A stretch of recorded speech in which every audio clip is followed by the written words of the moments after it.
The hosts of the Swine Brothers show are not role models. They're not even human. They're complete monsters. The Swine Brothers show is dumb, crude, thoughtless, ugly, sexist, self-destructive, foolish, and a crime against humanity. Some of the things they do would cause a person to get hurt, expelled, arrested, possibly deported. The fact they blatantly ripped this off from another source should be an indicator of their shameless depravity. This extreme in bad taste will offend anyone with a working brain, so listener discretion is advised. If you're still here, welcome to the sewer of the internet.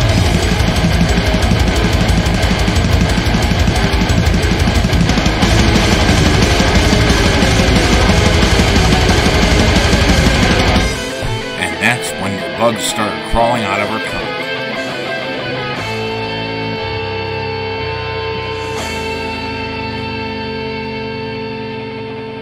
I just spilled energy drink everywhere. That's a good way to start.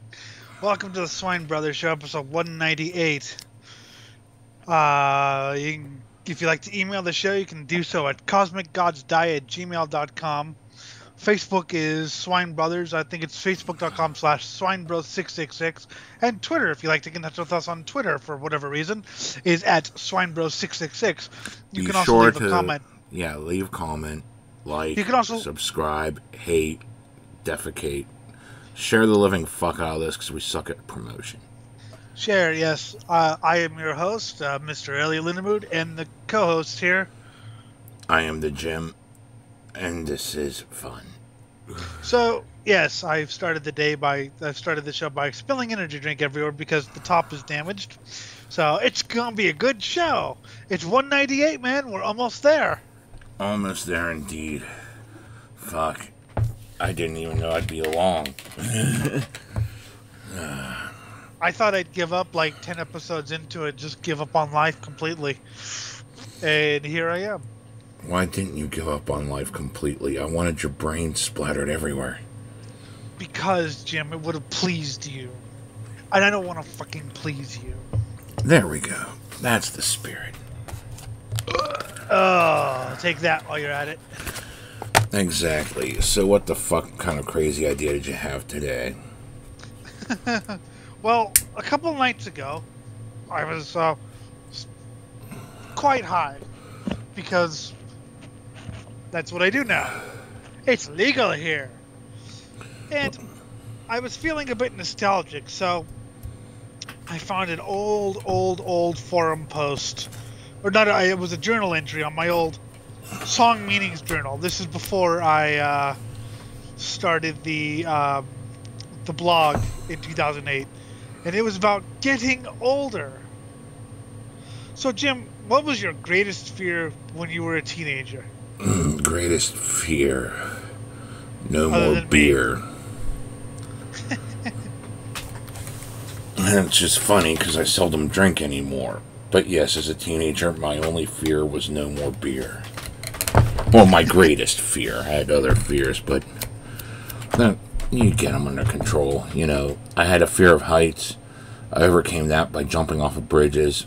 I still get a sense of vertigo, but yeah, it's nowhere near as horrible as it was before I started jumping off bridges when I was a kid. It's if only they weren't successful, because that'd be kind of funny. I'm not afraid of heights anymore. Oh, fuck, the water was so shallow at the bottom a couple times, you know. If I didn't know how to dive appropriately because I was still kind of in practice from Special Olympics. My greatest fear was getting married and having kids. You see, that's funny because that was one thing I wanted since I was a wee little lad. So you were afraid of the very thing I wanted. Yes. Well, so I was around a lot of people who... I used to do this cool thing. I used to be into the heavy metal stuff, and then I got married and had kids. I used to go to shows, and then I got married and had kids. I used to, you know, be an interesting person who thought differently. Then I got married and had kids. And now I'm, you know, I think you're weird for liking death metal or whatever. So I thought, wow, getting married and having kids must be like the ultimate pussifying for both men and women. Most, and so I wrote on the blog about punk rockers of the 80s that I'd encountered and how most of them got married and had kids. And keep in mind, these punk rockers are still actually sharing music or whatever, but I thought they had wimped out by at the time and had said so. I said, I can't remember the actual, I would share it with Jim, but the spelling is even worse than it is now. Oh, God. And fuck off. It's a chore reading your damn texts half the time. Fucking blindy, learn to spell. Hey, Jim. Learn to die. That's why I smoke. I already learned that. Well, then, learn to voice an opinion that isn't stupid. Oh, wait, never mind. That's anyway. Impossible. We're human. We can't do anything but voice stupid opinions. That's what all humans do. Anyway, so I wrote about that, and I wrote about how I don't want to sell out and have kids, or sell out and get married, or I want to punk rock for life, blah, blah, blah, blah, blah. Somebody I mentioned, Justin Harabe, Hrabe, I've never quite been able to pronounce it, who's a great guy, and if he's watching this, hi, Justin. He actually found it. I found this after my internet broke, and I when I got it fixed, I went back to the website, and he found it, and he wasn't pissed that I had basically dissed him, because I was 14 years old, right? I was still such a young kid, but he gave me some advice, and the advice was basically, you'll learn that you'll have more freedom once you get older than you do right now, and you'll learn maybe waking up passed out drunk and waking up covered in your own puke is isn't a good thing. It was fun while it lasted, but there's a thing called responsibility, and fulfilling certain responsibilities gives you a bit of fulfillment. On the other hand, the whole selling out, I'm not into that anymore, is bullshit. That's like focusing on the aesthetic of being an adult, because adults don't do this, don't do that. Like, the whole entire, let's not offend anyone thing, that all the people, that's all the rage now, this wokeism, whatever the fuck they're calling it. That is just pretending to be an adult. You're focused on the aesthetic. You're not learning the reason why you don't say shit like that. It's because, well, you actually respect someone. Recognizing that you respect someone is more adult. That's when you show restraint, Exactly. Another person said, okay, fine, I'll share it with you off mic. Another person said that the ability to live in your own place is much more freeing than what you have right now. And I kind of I felt bad for it, but I felt bad because I was being called an idiot. Justin's wife wanted to set me straight. Actually, she's nice too. Of course, she was just pissed off that I bashed her husband.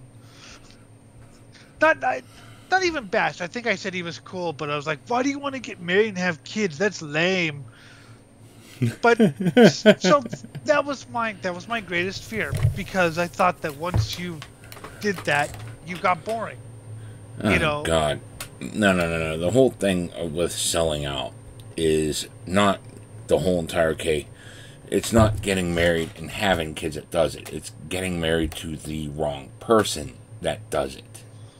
Yep. And then, even if you do marry the wrong person, you still have an out by still being you. And then getting out of that relationship, okay? But if you just keep succumbing to it and saying, yes, ma'am, yes, ma'am, yes, ma'am, then, yeah, you're going to fucking sell out. And that's when you become lame. Because you sold out before it even began. You gave in to the almighty glory of the pussy. Which, yeah, pussy grows on trees, pretty much. You could just pluck it out of the sky and fuck. 'Cause, you know, there's always someone willing. I'm getting some amazing images right now, by the way. But getting that relationship and shit, something that actually works, something that's going to be like fucking long term and keep going, you know.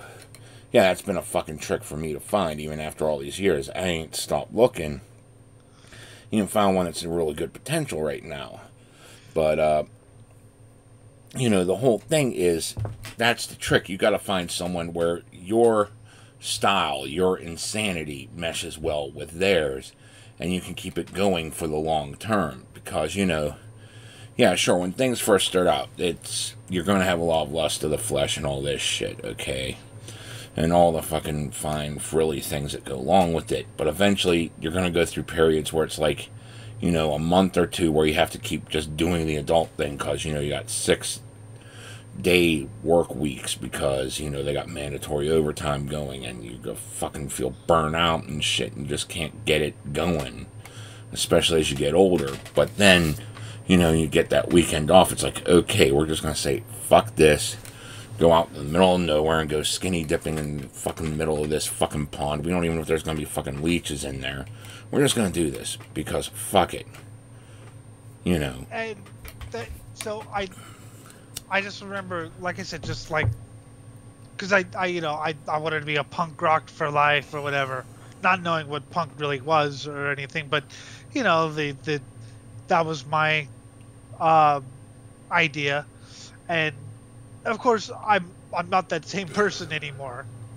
You know, Yeah. I to the point where I'm quite embarrassed by what I wrote. And again, the I spelling wouldn't be was worse. embarrassed by it. I would point and laugh because you got to remember, you were a fucking kid, okay?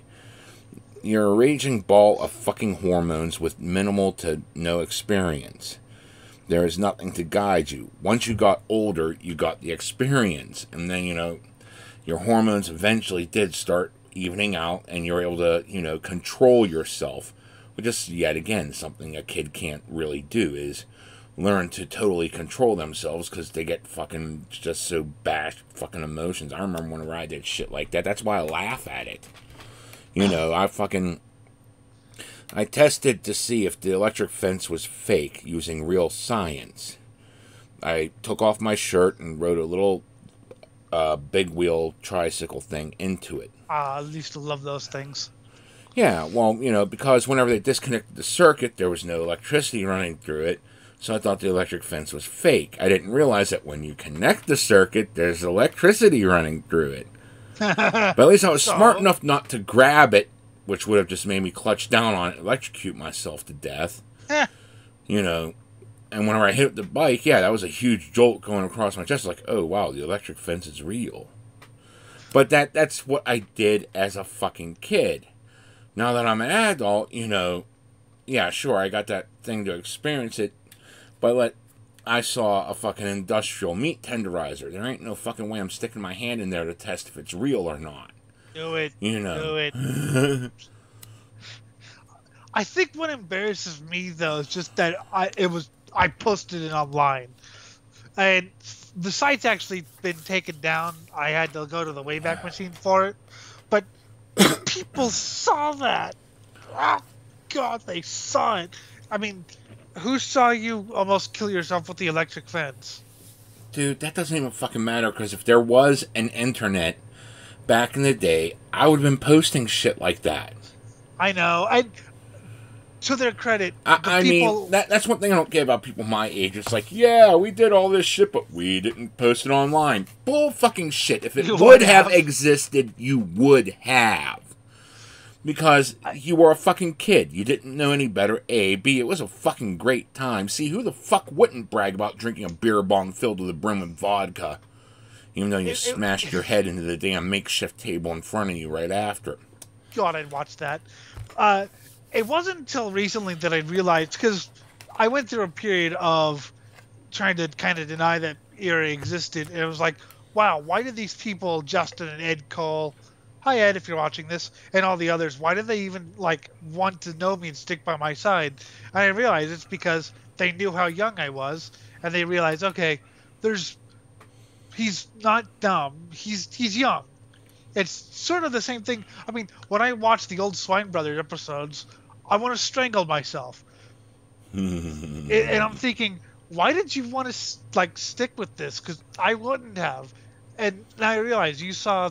Okay, yeah, he says a lot of dumb things. Some of Well, it's a joke, but dude, you were just, in your early 20s, like 21, barely. yeah, It was like, dude, I was there. I know what that's like. I know specifically what that's like. You're a big man on campus still, and you're looking for someone that's going to try to knock you down so you can kick them back in their place and say, I'm at the top, bitch.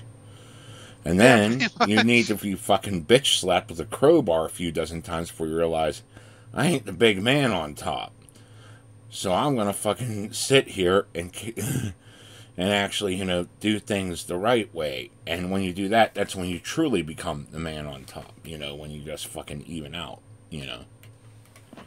Well, I mean, I am God, but that's beside the point. Look, I'm God of the ants in my dad's backyard, okay? That is And 100% proven fact. I have witnesses. They left me fucking tribute at my feet. You're God of the ants, and I'm God of music. No, that was a hallucination. You have no proof of that other than people laughing at you because you were hallucinating.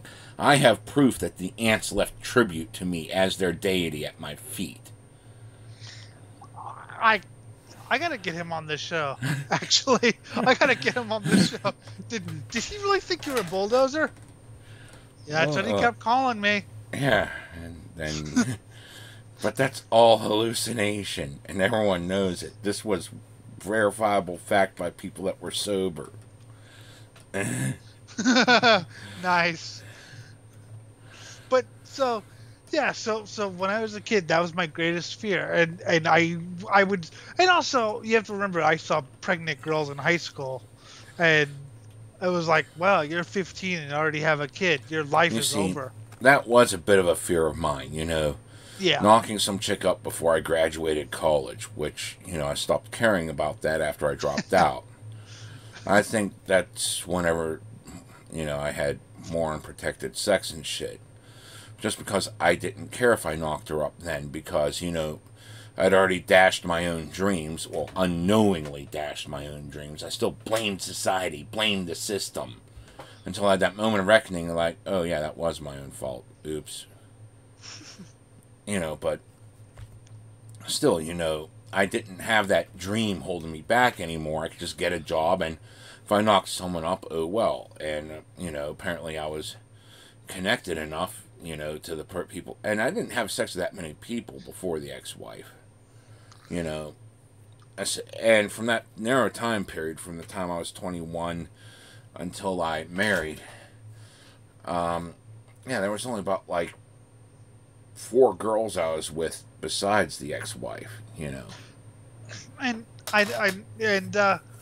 part of it was, well, if I do that, can I still do my show and think, because even back then I wanted to be a podcaster or whatever. I love the Mud Barn Radio show, and as you know, I think I've mentioned that about 1,000 times. So that was a huge inspiration I had, was to do a show, a filthy, depraved show, and also get into metal and in racing journalism. But so I wanted to be a sort of media person, who talked for a living. And well, can I still do that if I have kids or whatever? What will that be? So I was terrified. And also the band thing. Could I still have a band if I? And then I wish if I had read King Fowley's book, which wasn't published till 2017. If I read his book when I was like 13 or 14, I would have. Oh, because he had a kid and still did the music thing. And still did general degeneracy every now and then. You just have to be kind of responsible. And, you could see where things tamed out a little bit. And yeah, he has regrets that he wished he could have been more attentive, in the 90s. But, hey, he did his thing, and look at it. But, and yes, degeneracy.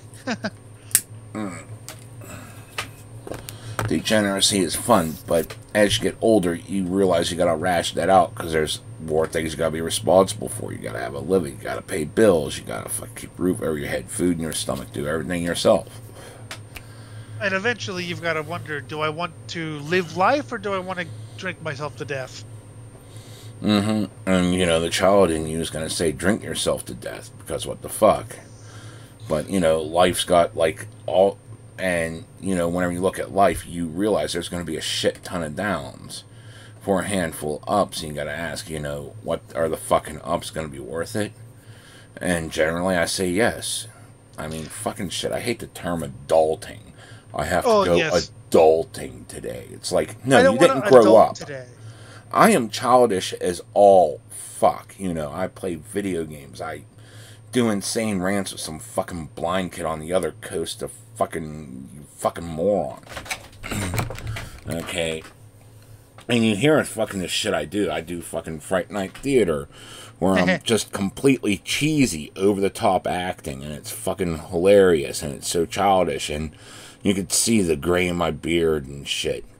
And, you know, I'm older, but I'm still acting like I'm 19, you know, on that TV set. Childish as all fuck. But when I wake up, it's like, ugh, I gotta go to work today. It's not, wow, I really don't want to adult today. Because, you know, I'm already an adult. I realize work is essential. You have to put something in order to get something out. And a lot of times what you put in isn't exactly what you get out.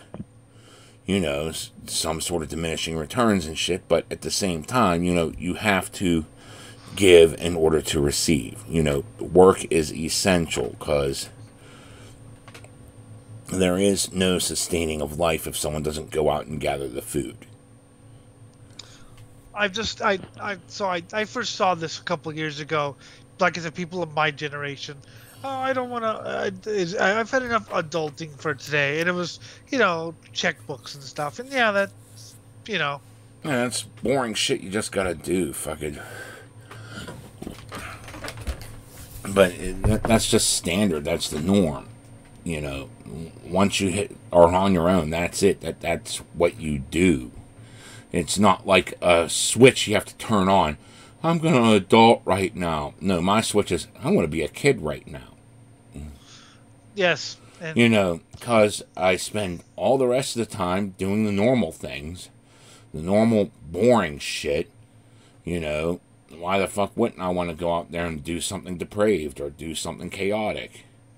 You know, fucking, fuck, I mean, you know, my options are, you know, sit there and nibble on a titty while I'm fucking shooting people in the head, or fucking, you know, sit there and skulk like, you know, there's no fun to be had.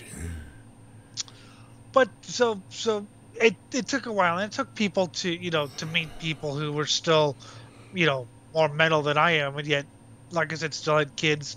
And I think it's just because I met the wrong people. If I had the people around me who were still cool, and plus a couple former punks or metalheads would say, you know, that I knew from high school would, oh, I liked punk and metal in high school, but now that I'm in college, I really want to listen to some alternative rock because metal is just so childish and, you know, that's immature. just a fucking tourist that didn't define themselves yet. They float from thing to thing.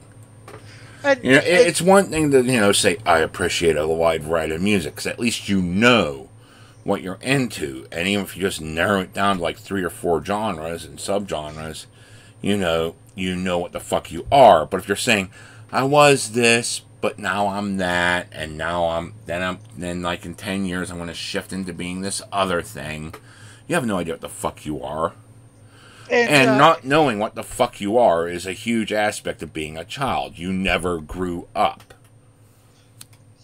Yes, and I'll also say it's the same with music for me. Jim, I've shown you, you know, 12-minute, you know, albums with 12-minute songs about the history of occult activity or whatever. Very mature and well thought out, and that's great. You know, that's great stuff, right? Mm-hmm. I've also shown you some of the other stuff I listen to, which is like, me want kill, bathe in blood. Bathe in blood. It's Eat fucking fetus. stupid. Eat Yeah. fetus. Yeah, it's I mean, moronic. I mean, Boink, the deity from D&D that was created many campaigns ago, his holy symbol is an aborted fetus on a hook. And I have this huge, like, fucking philosophical thing that ties everything together. And pretty much all he was Gwar ramped up to 11. See, I like slam and brutal death, and Jim doesn't, but he likes some of the stupid, death metal I like. Yeah. But he doesn't really care for I don't know the vocals or the production or whatever. But I love slam and some of the caveman stuff because it's stupid. I mean, I'm not gonna listen to Syphilotropsy if I want something intellectual. I'm gonna listen to it when I'm stoned off my ass and going. Oh, dude, fucking, I listen to brainless shit just for fun, You gotta have fun. Sometimes you gotta switch off the brain and turn on, hey, let's party. And by the way, fuck you, Slam's great. Go fuck yourself. You need to die in a ditch. See, this is what real friends are. Oh, God, that's another thing. You focus on this surface aesthetic and pretty much just surround yourself with sycophants that say, oh, you're adorable, you're cute, you're doing well, you don't put yourself down. Sometimes you need to put yourself down to realize to put yourself in your fucking place so that way you could get a better grasp of reality and deal with the shit coming on so you could surpass it. Because if all you're doing is sitting there saying praise to yourself, the problem just keeps growing there in the background. You're not dealing with it. If I met you or King in person, what's like the fourth thing I would probably say? Oh, by the way, this band you like sucks. Exactly. Jim, no doubt, fucking sucks. See, I'll take that. Yeah. But that's because I'm only a casual fan. I'm certain King would probably, kill you. No, he would make fun of my, Metallica or Megadeth records or fucking, and that's the fun thing. I mean, you see, that's why I gotta take some great offense, man. You know? Fucking, have you heard "Rest in Peace, my friend"? Or, he is the kill him all. I'm gonna say this: he is the only one that could bash Metallica and get away. Early Metallica or Megadeth and get away with it. Everyone else would probably get called poser. He's the only one who can get away with it because he knows he's inconsistent and he knows his music taste is weird. So but everyone else, posers. Yeah, and we fucking call each other posers all the time. Oh yeah, exactly. And that's part of keeping it real. But we realize, hey, he's feeling like shit. Let's pick him up a little bit, and then if he was the one to fuck up, tell him where the fuck he fucked up. I was, messaging someone, and I know a guy who hates Testament because he thinks they're generic thrash, and I happen to really like Testament because they're just fun thrash. So whenever I'm listening to Testament, I go, I'm listening to your favorite band right now. Bing, bing, bing. And so, yeah, someone said something negative to me, and it's time to... That's what a kid does. Because a kid's trying to prove themselves to be king shit, like we just talked about. Yep. You're trying to prove that you are worth something, that you are everything at all times, that you are the smartest, that you are the bravest, that you are everything. Then someone's saying you're jack shit. Hurts you so deeply you gotta fucking pull out your pistols and duel at dawn. Or as an adult, Elliot, you're useless to me. Goodbye. Jim, you're a valued member of this community. Go fuck yourself. I am going to sue you into oblivion for fucking defamation.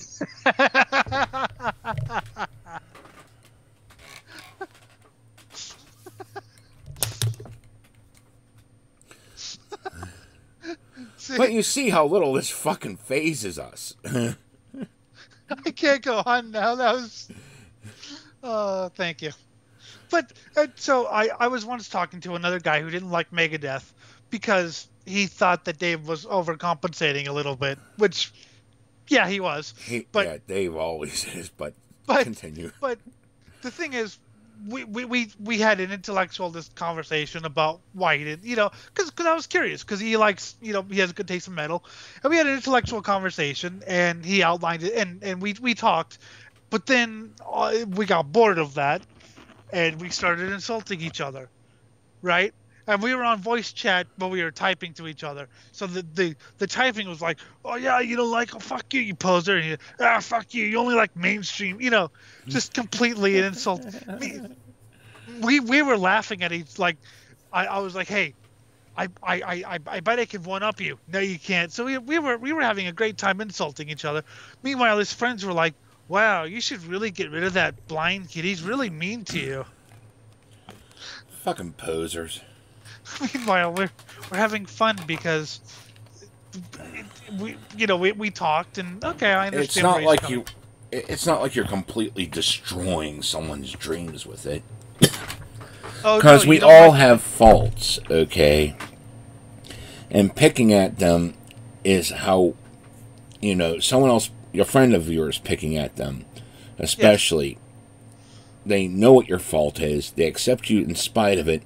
But at the same time, if you want to change it, if it's something you actually want to change, you now have it brought to your attention and you can change it. If it's just some random weirdo online screaming you're this or that, you're not going to fucking want to pay attention to that. You're going to rebel against it because you have no idea. You have no trust with this person. You have no bond with this person, no need to be with them.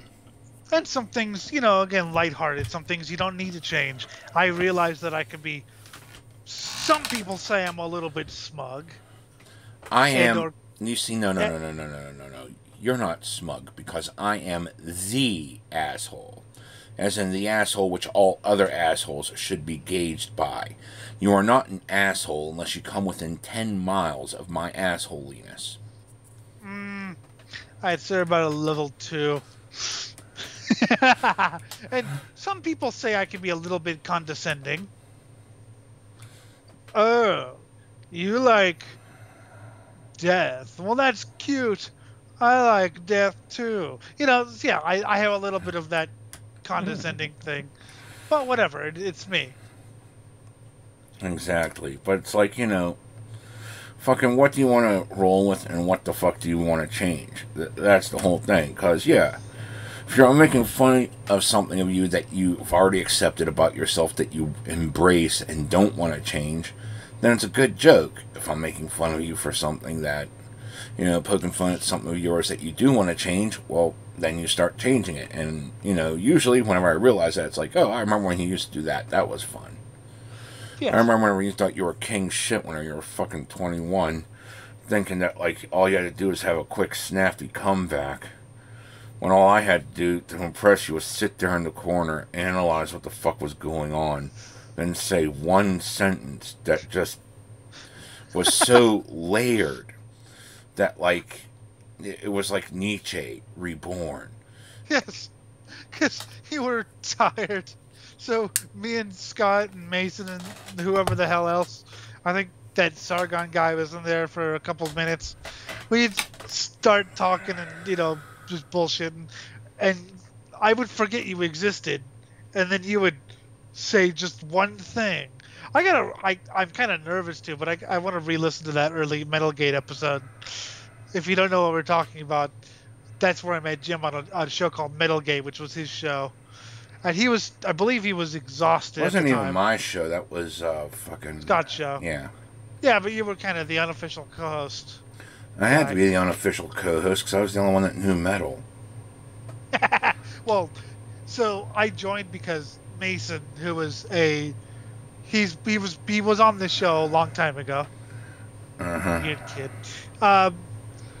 He said, I'm going to be on the show called Metal Gate. And I was like, okay, it's a show called Metal Gate. Two things. One, it'll either really impress me, or two, it'll be a bunch of posers, and I could, show off, because, okay, yes, I am a bit of a show-off. I will freely admit I am a show-off. If I know something about metal, I will say that I know about metal. Anyway, so I went on, and Scott was cool. He didn't know shit about metal. At least he admitted he didn't know anything about metal. But then there was this guy with this really deep voice. He sounded even more evil back then because he had a lower quality microphone. So he sounded like picture Glenn Benton, but like stoned. Glenn Benton of Deicide, but like stoned. So it's like, I'm going to strangle the very last fragment of life from you. And your voice is a little bit higher. Breath is taken. Yes. I shall stare in your eyes and grin. Whoa. You gotta do that when I'm high. Just imagine. So, anyway, so we were there. And it was Scott Mason, a couple other guys, and I heard the name Kamikaze before, something about Kamikaze Jim, and I was like, oh, whatever. Kamikaze Jim, cute. But anyway, but this guy would just say things like he would be silent for minutes on end, and then he'd say, I love the first line of that episode. See, I always thought the way you prepared humans is the same way you prepare pork. It's like, damn. Okay. Yeah, eat Okay. people. Human, the other white meat. Tasty. So he really impressed me, and I thought, wow, wouldn't it be great if we had this guy on the... Because this is... I think I just done the first episode of PTR, which was an abomination. And the next couple episodes were much better. I thought, wow, this show's awesome, and my show sucks, and it'd be great to have this Scott guy, or even worse, even better, even worse, Freudian slip, even better, this Jim guy on the show, and, you know, that would really improve the show. And now you think it's worse. Even I think it's worse. My presence has just degraded everything and destroyed all your dreams unintentionally. Nah. I hate to say it, but if it wasn't for you, I probably wouldn't be still doing this show. God, I hate saying that. Ugh. Oh. Well, I think it's about time for us to wash that idea from our brains. Yeah, I just threw up on my mouth a little.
from the lightning. You're the chosen one for the striking.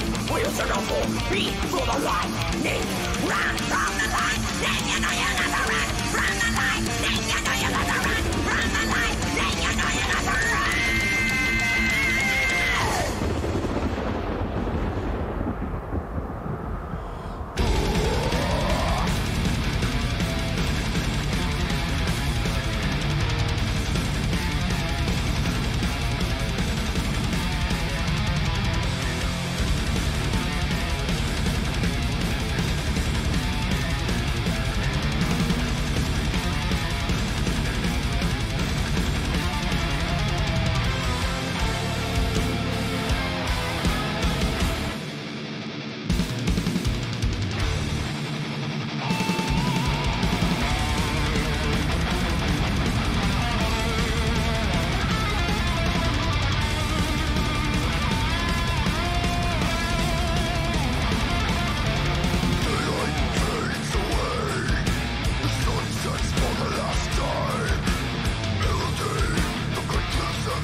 to eat you with, my dear.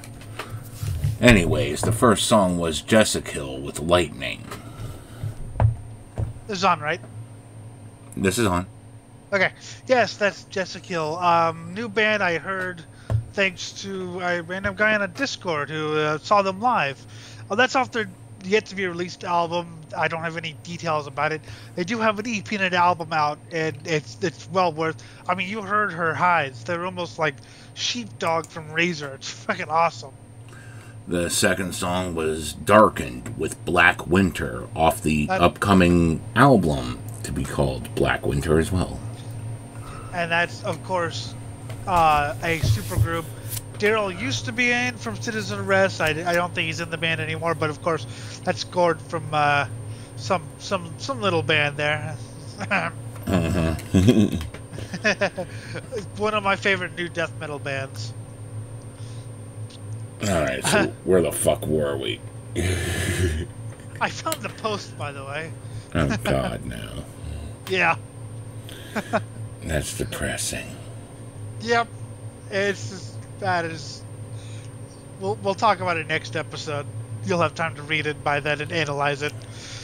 But, so just, you know, like I said, I mean, it all just depends on... Oh, so yes, we were talking about the early episodes of the show.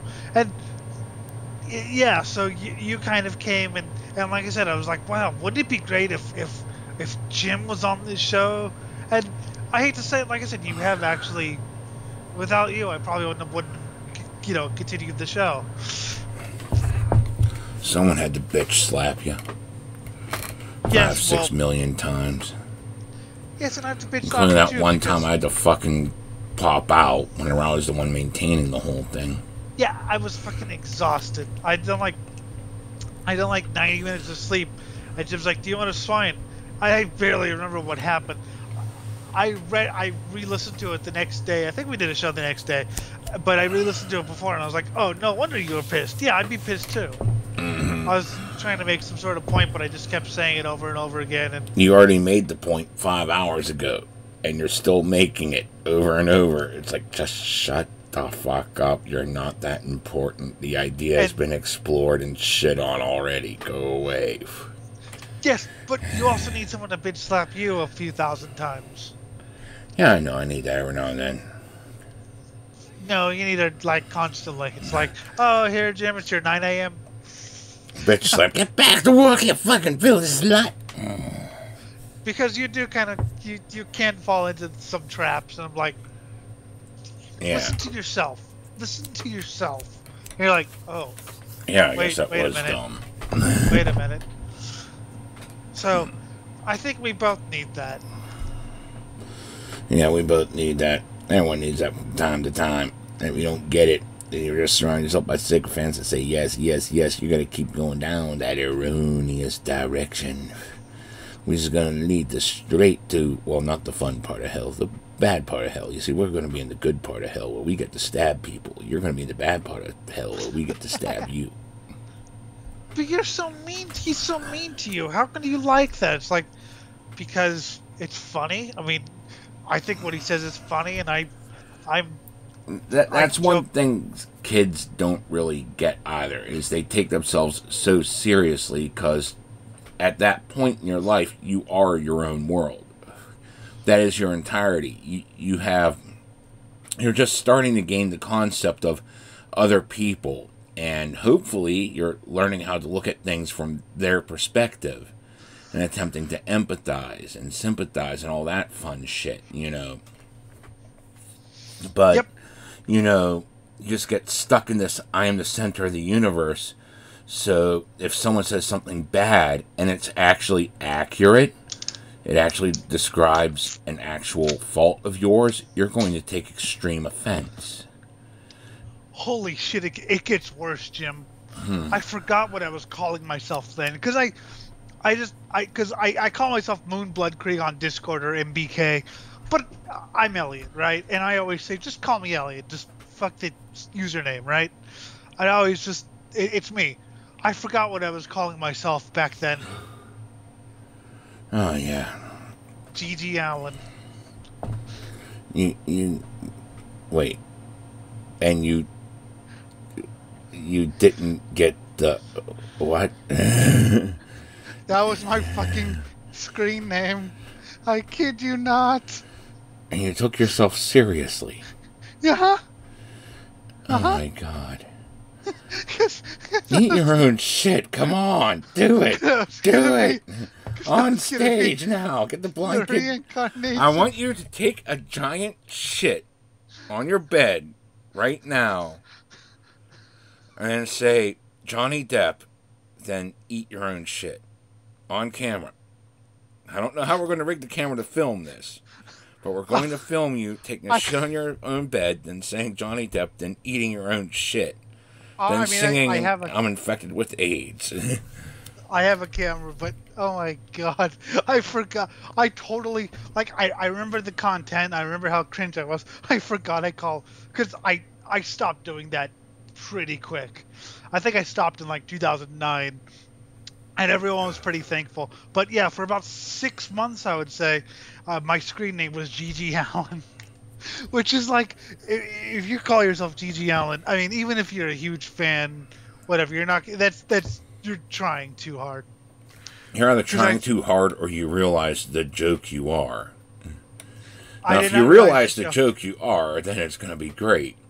But if you're taking yourself way too seriously, you're going to get fucking bitch slapped with the fucking you'll read it and you'll read it and read the comments, by the way, afterwards, because they're oh my god.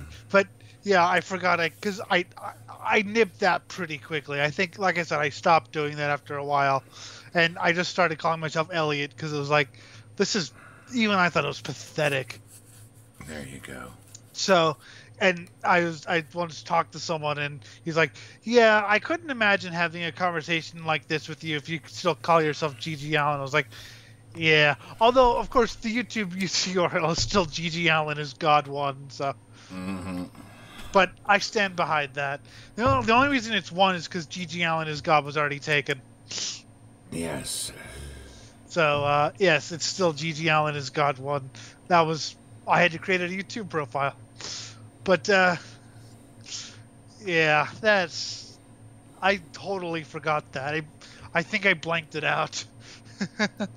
So, but again, I was 14. Exactly. I was 14 and a sheltered kid, just kind of learning about it. And, I mean, I'm sure if there were recordings of you at 14, there are recordings of King at 14. And they're fucking... Oh, God. There were recordings of me even younger. We called it the messed up tape and screwed up tape, which was just two sides of the same, 90-minute tape. And dear God, I remember some of the things on there. Like some of them we just mimicked, what we saw on TV and shit, or we just went off on different wild tangents and made fart noises. Because it was the most amazing thing at the time. There's a tape. And I think that's the time I took a piss in my earphones. Oh. I just put it on my, There's a tape. There's a tape that King did, and it's on YouTube. He posted it. He was all 15, maybe 16, and it's him getting stoned with his friend, talking about the band Sierra Thungol. And I encourage you, audience, after this episode, of course, to look it up, because it is the most teenage thing I've ever heard. It is awesome. No, I was about 15, 16, 17, maybe even at the time. And I had set up Jeff's cassette recorder to record for some unknown reason without him knowing. And his one girlfriend called, and he had to go upstairs to take a piss. So he gave the phone to me to keep her entertained. And I'm doing nothing but talking smack on him. Left and right, everything. And he hears this, and he goes back into his dark corner without me noticing. And then he walks up and he says, Jim, and I'm laughing, saying, oh, you can't kill me, because your girlfriend will dump you, ha ha ha ha. Oh, I'm not gonna kill you, Jim. I'm gonna maim you. And he pulls out this crossbow. And I'm like, she says she'll dump you if you... No. Pink. Ah, that fucking hurts. That fucking hurts. He shot a crossbow bolt in my ass. It's sticking out of my ass. Yes. I mean, of course you're going to talk smack whenever Puke's girlfriend or friends or whatever call, oh, he's waxing his testicles. He'll be out in a minute. Yes. Of course, he heard that and was like, It's like whenever you're hanging out with one of your female friends and they decide to prank you by making all the fucking sex sounds like they're having an orgasm in the middle of everything, you know, just to jerk off whatever, and it turns out their parents are the ones calling. yes, that's... and meanwhile, they're thinking, how the hell are you able to talk like this if you're doing that? Wait, but that's my... What? Oh, yeah, you could talk to her. She's right here. God, that's horrible. I love it. That's fantastic. I mean, you don't get that much because everyone's got their own personal cell phone now these days. But, you know, back in the day, whenever we actually had to hand the phone over to someone else because there was one line for the whole house, that was a thing. Yes. Ah, that's funny. And yes, you've had many different I still love the meaning of life story. I mean, I've recorded myself high many times. I'll get you a beer tomorrow. I'm gonna get you a beer. Is that it? I remember next time I see you. Well, so here's what I think. Here's what I remember happening. I went in to go get coffee, and a girl was there, and she said hi, and I said hi. I'm just getting coffee. She said, no problem. I'm whatever. Okay, cool. I got coffee. What actually happened was she said hi. I walked in and I said, how come there's nobody here? And I answered back, because it's 2 o'clock in the morning and everyone's asleep. So I responded, oh, then how come I'm awake? And I said, because you're high and getting coffee. And I said, oh, well, you don't need to be a dick about it. And the other guy, the other part of me, you're right. You know what? I'll buy you a beer. And I said, yeah, well, I'm getting coffee right now. I don't really need a beer. And the other part of me said, okay, fine. The next time I see you, I'll buy you a beer. So then I started singing for 3 minutes. The next time I see you, I'll buy you a beer. The next time I see you, I'll buy you a beer. Keep in mind, the girl's recording this the whole time. She was, I think she had it on, just she was making notes or something. So she was recording this the whole time. And meanwhile, she's like, well, he can work the coffee machine, so clearly he has some control over his his hands or whatever. But should I stop him? Because he's going to wake everyone up. The next time I see you, I'll buy you a beer. Part of me wants to play that recording on the show. That's got to be played at some point. It'll be great. Just imagine for 3 minutes. Yeah. While she's trying to get my attention. And what, you were buying her a beer or buying yourself a beer? Yes, I was buying myself a beer. I told that story a couple episodes ago, but I was exhausted and I didn't make it quite as clear as I. But so yes, I was talking to myself the entire time because I was answering questions that I had, and then I started singing in different voices. But there were like 3 different voices. The next time I see you, I'll buy you a beer. The next time I see you. Just imagine. He's trashed. He's gone. He's history. But he's with it enough to make coffee. Yes, that's all you needed at that point. But Drugs. I didn't know any of this happened. I literally thought I just said, hi, how you doing? I'm just making coffee. Okay. Mm-hmm. Like, I still have no memory of the next time I see you, other than listening to the recording. There was the other time, I wasn't high, but I think I was just really tired, where Jim claims, so we were playing Fallout 3, and Jim claims I said, the character should be named No Legs Murphy, but he has legs. I have no recollection of this, so I kept making jokes about what the character should be named after we were already playing. Jim's like, his name's No Legs Murphy. I was like, what do you mean his name's No? You kept making that stupid joke. I was like, you kept making the stupid joke. I was like, fine, we'll call him No Legs Murphy. I don't remember that. Honestly, to this day, I still have no recollection of that. I wasn't even drunk. I was just really tired. That makes it worse. And, That well, means no, you've what makes lost it your even brain. worse, Jim?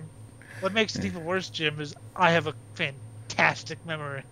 So if I'm blanking on that, I was exhausted. Oh, God. No legs, Murphy. I mean, it sounds like something I'd say. Sort of. Now, you see here, this is all just being childish. Back to the point here. Childish is all fuck. But, you know, we don't need to mention I gotta go out adulting to say I have to pay bills, because we know we gotta pay bills. We're adults. It's just what you do. We gotta, you know, get our money somehow. He gets his blind man money. I get my fucking, I work my ass off. I get And they're money for finally reviews and training me on the promotion I just got, and I gotta talk to the damn HR chick about, like, getting a second login ID, so that way I get paid more money whenever I gotta take over. What's sadder, you doing that or me actually hoping to one day make money off of this shit? I want to make money off this shit. Well, I mean, not even this show, but I do want to actually do this professionally, something like this. Yeah. So, yeah. I mean, fuck, I've been doing, like, Fright Night Theater long before it was even called that. Back in college, I've been trying to break into entertainment for ages, and, you know, yeah, I gotta work a job to keep the roof over my head and shit, but, you know. Hey, you're nationally famous, though, Jim. Internationally, yeah, there's like 2 people overseas. Well, and you're popular coast to coast. Even my fucking parents know about Fright Night Theater. There we go. Everyone, yeah. Hey, you gotta check this. You gotta check this out. It's Jim's show, man. Oh my God, he's gone to hell again. Yes, and this time he didn't kill himself. Oh man. Which for the longest time the running gag was, I loved hell so much I kept trying to find new ways to die. Jim likes it here. Jim's a little weird. Don't be like Jim, kids. Exactly. I love it that don't be like Jim, kids. I was like, I think I heard that about 10 times. And on its own, it's not very funny, but it's funny if you know Jim. Exactly. It's much funnier when you know me. Don't be like Jim, kids. Here's your movie. I mean, fucking shit.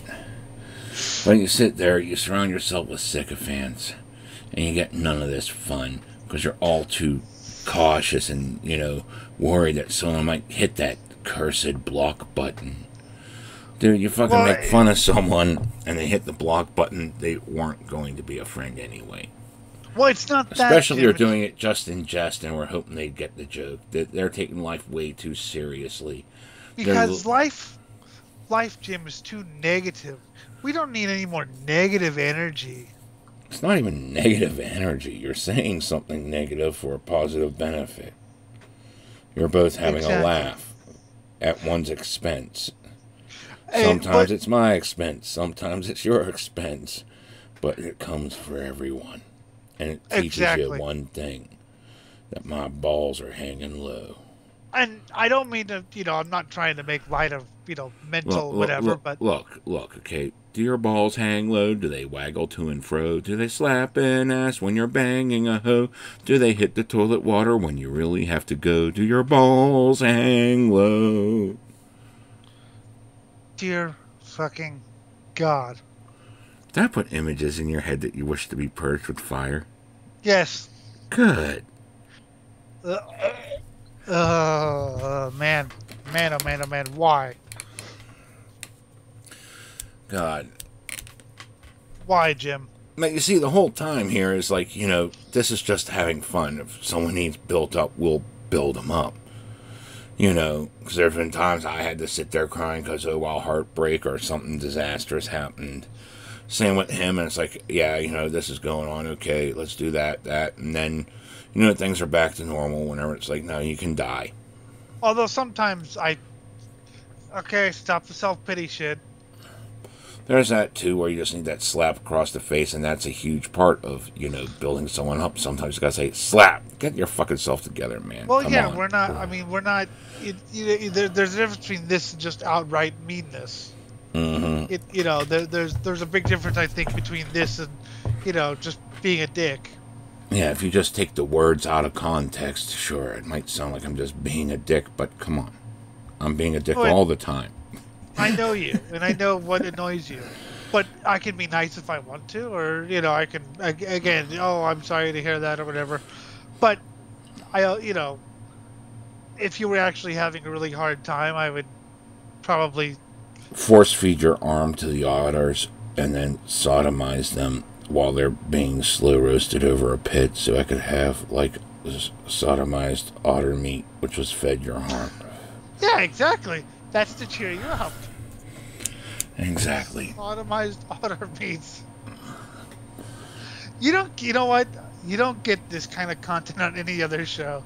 What other show will you find sodomized otter meat? Well, I usually say sodomized gopher meat, but I went for otter this time. I don't know why. We are the #1 show of sodomized otter meat. I'm going to put that in the tags. Sodomized otter meat, sodomized gopher meat. Get it while it's hot. So if someone searches for sodomized otter meat. I mean, that was something that Boink did, too, during the campaigns. Like, they'd go on a random murder hobo spree, then grab one of the corpses, and he'd jam a stick in one end, and then slowly rotisserie it while he's fucking it. Adding just that little extra sauce in the anal cavity, so that you could have true sodomy sauce as it leaks out. Again, coated semen. Good. Tastes just like chicken. Again, where are you going to get this kind of riveting content? Exactly. We do the things that people didn't even know they wanted. Exactly. Or just made them vomit 16 times. Film that shit, by the way. It'll be a meme. I listened to Swine Brothers and puked this much. This is Swine Brothers Challenge. If you can listen without vomiting. If you have listened without vomiting, or if you have listened with vomiting, feel free to leave a comment or email us at cosmicgodsdie@gmail.com. Get in touch with us on Facebook is facebook.com/SwineBros666, and Twitter is @SwineBros666. And remember to share your pain by sharing the video. Yes, like, and comment, subscribe, and share. I gotta remember to say that a couple times during the video, not just the beginning and end. Because apparently that's one of those tips people do, and we're learning. Our knowledge is growing just ever so slightly. I don't even know if it works, but people do it, so why not just be a fucking conformist, trendy poser? There we are. Well, it has some sort of psychological effect, I found. And people that do that actually do get more people to share their videos. Kill for me! Kill for me! No, and we'll never be promoted in the damn algorithm, you know that. No, the algorithm takes steps to.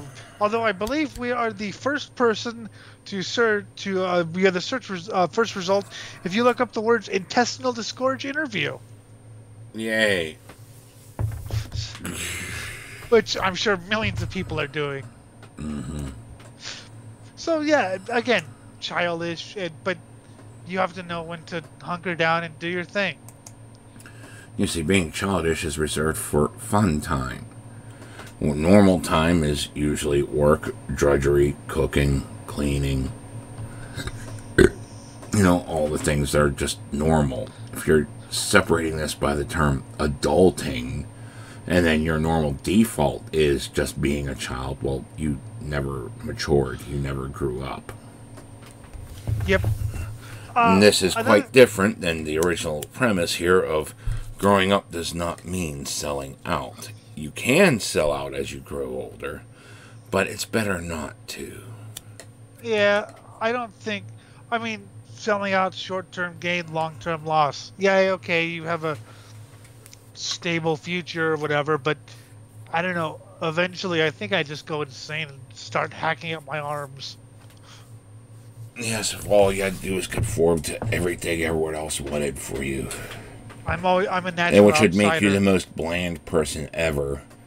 Because, you know, that's about the only way you can offend the least amount of people is by being bland. That's why so much comedy these years sucks. So many movies these years suck. Because they're trying not to offend anyone. It's like, well, where's the meat? If you offended me, then I might actually watch it again. You know. Apparently, there's now woke horror. Kevin Bacon is making a movie about a slasher at a conversion camp. You know, gay conversion camp or whatever. It's called They Slash Them. Get it? Go fuck yourself. That sounds like you're just trying way too hard. Instead of letting it flow naturally. Even I read that when I was stoned off my ass, and even I didn't find it funny. And when I'm stoned, I find literally everything funny. As Jim knows. I find his text-to-speech things screamingly hilarious when I'm high. Sober, I find them either funny or annoying. Funny if they're, like, weird, annoying if I just can't understand what the hell he's saying. But when I'm high, everything he says is amazing, and even I couldn't find that funny. They slashed them. Ha ha ha. Yeah, you just grab a straw and stick it in the pussy like a Capri Sun and suck up all the juice. Yes. Before we move on, maybe a music break would be at this point. Okay. We'll be right back, folks.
With heart,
casuale.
The first one was Behemoth with of my Herculean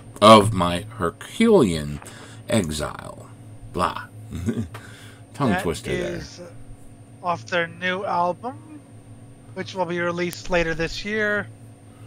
Office Contra Netrum. Yes. I can't pronounce that, yes. Yes, that's near impossible. It's quite good, though. The second one was Lizzie Borden with Council for the Cauldron off of Love You to Pieces. That's Lizzie Borden's an interesting band because musically, I mean, that's pure good old-fashioned metal, but the image was totally glam. And so they shot themselves in both feet because on one hand, the glamsters aren't going to like that, as you just heard. Mm-hmm. But on the same token, if you're a metalhead in '85 at the store and you're looking at the album covers and you see a bunch of frizzy hairspray dudes, you're not gonna buy that.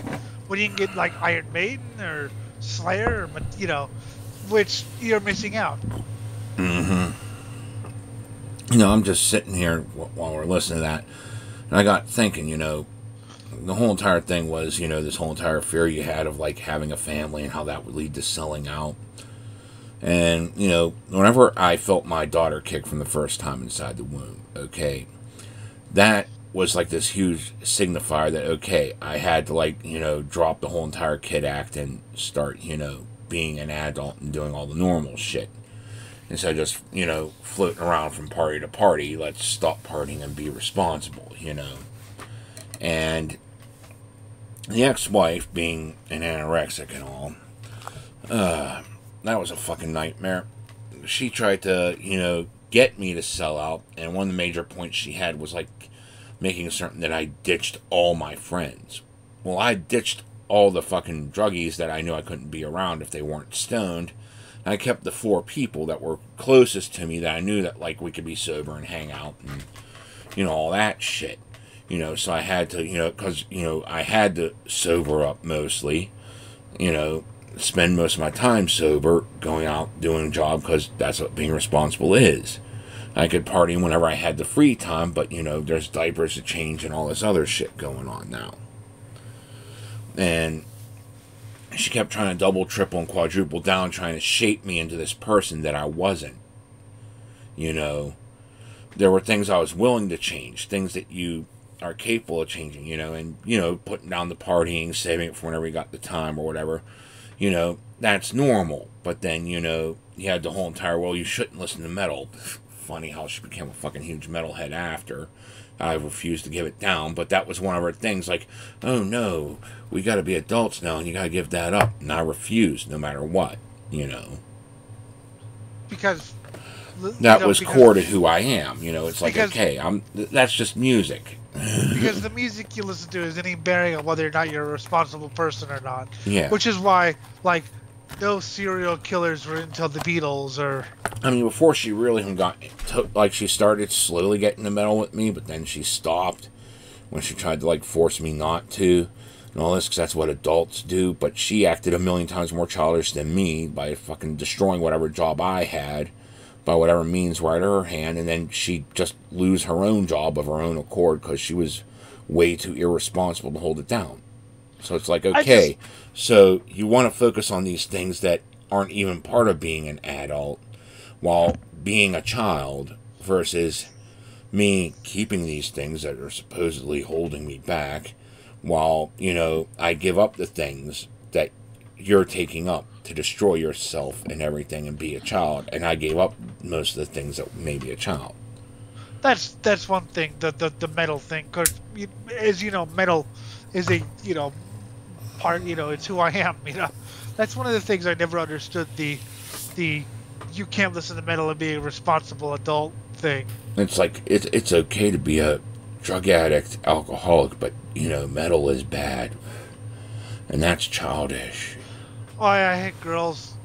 I had a girl who wanted me to listen to get out of death metal because it was too negative, and she kept posting evangelical Christian screens on my wall. I didn't comment because I thought it was hilarious watching my friends comment, but for a while I actually did not post anything or share metal with friends, and I was pretty unhappy with Yeah, that would make you unhappy.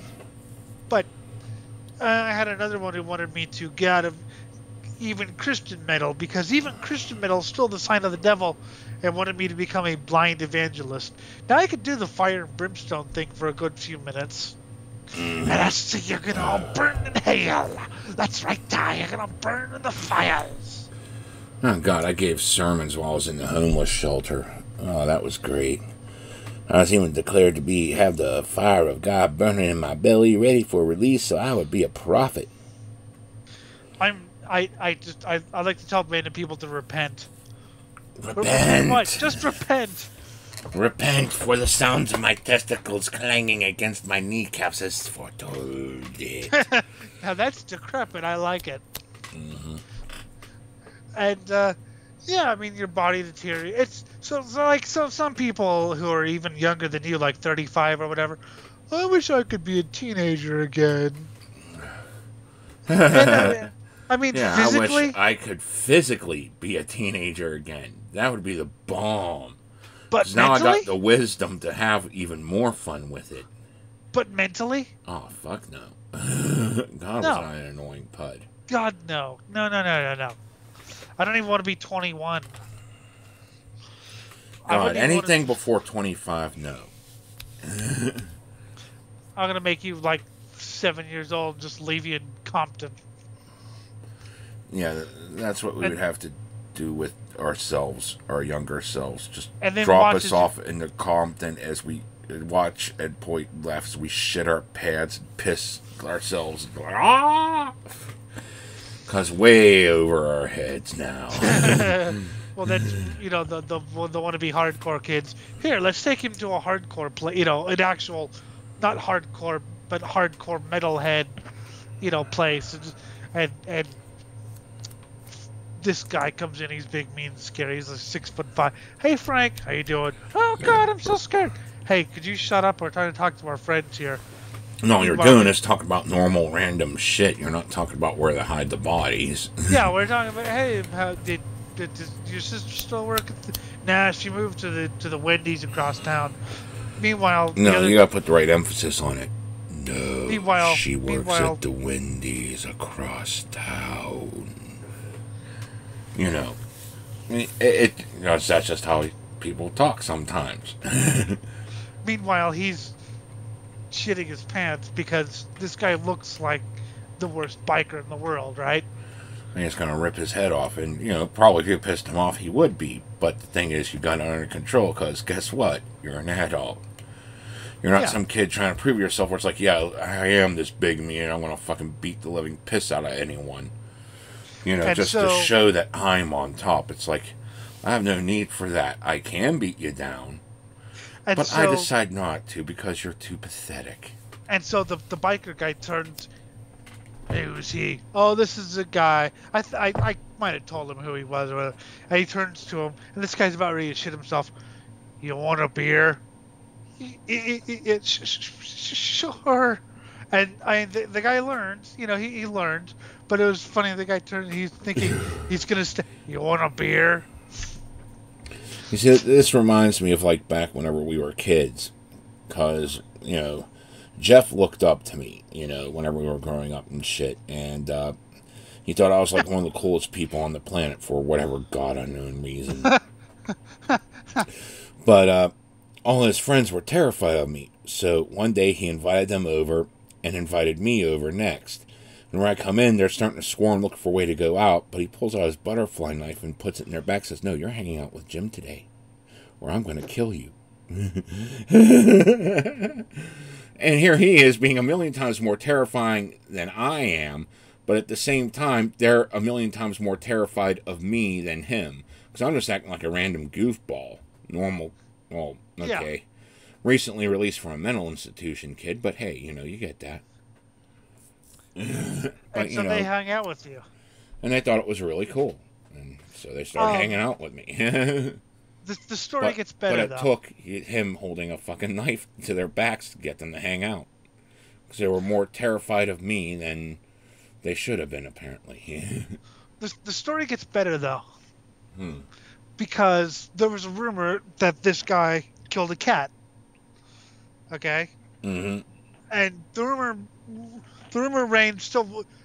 What happened is he had asked his friends to watch the cat, and the cat got loose, and they found it again.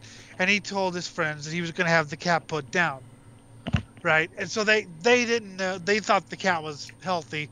Granted, it was lost for the 3 days they found. I think they saw like 30 minutes of it.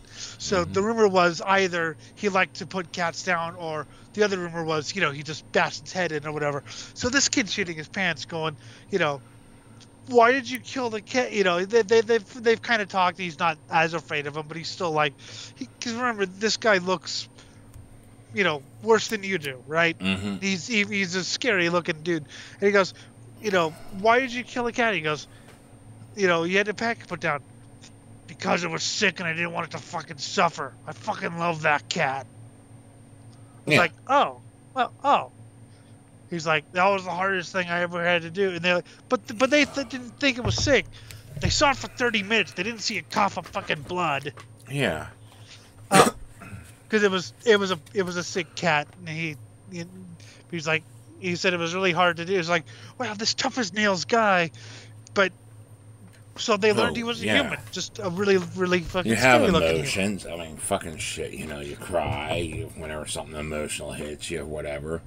But you know how to fucking control them. And on top of it, you know, sometimes your default is, you know, just looking and sounding like someone's gonna fucking kill you. But, like, you know, they're still human. And most of the time, people like that aren't the ones going out and killing people. It's the frilly people that everyone's the most popular person around. That's the actual serial killer. They're trying to attract people to him so they could get someone alone and stab them to death. Or it's someone who sounds like a pathetic loser. If you ever heard Elliot Rodger, his video. That was a crybaby temper tantrum. Well, yeah, but I mean, he still killed 2 of his roommates. Yeah, but still, he killed people, but that was just a temper tantrum gone wrong because he never grew up. But that was what I wanted to get into is, so death. Death's the thing that happens. Yeah. So I know people who really don't like you to have any fun or laugh or whatever between the death and the funeral. Because, you're supposed to be mourning this person. I think the best way to mourn someone is to celebrate life and to enjoy yourself, because you've only got a finite day, number of days. You don't know the number of days, but it's finite. Because I cried whenever Jeff died, okay? But while all this is going on, while I'm in the mourning process and all that, half the stories we told were like, you remember that, dude, the first time I got him high, I remember how he was like, this shit's fake, just laughing. I'm like, no, dude, it's Creeper, just give it a moment, And then he stood up saying, this shit's fake, and then he fell right back on his ass laughing and couldn't move for half an hour.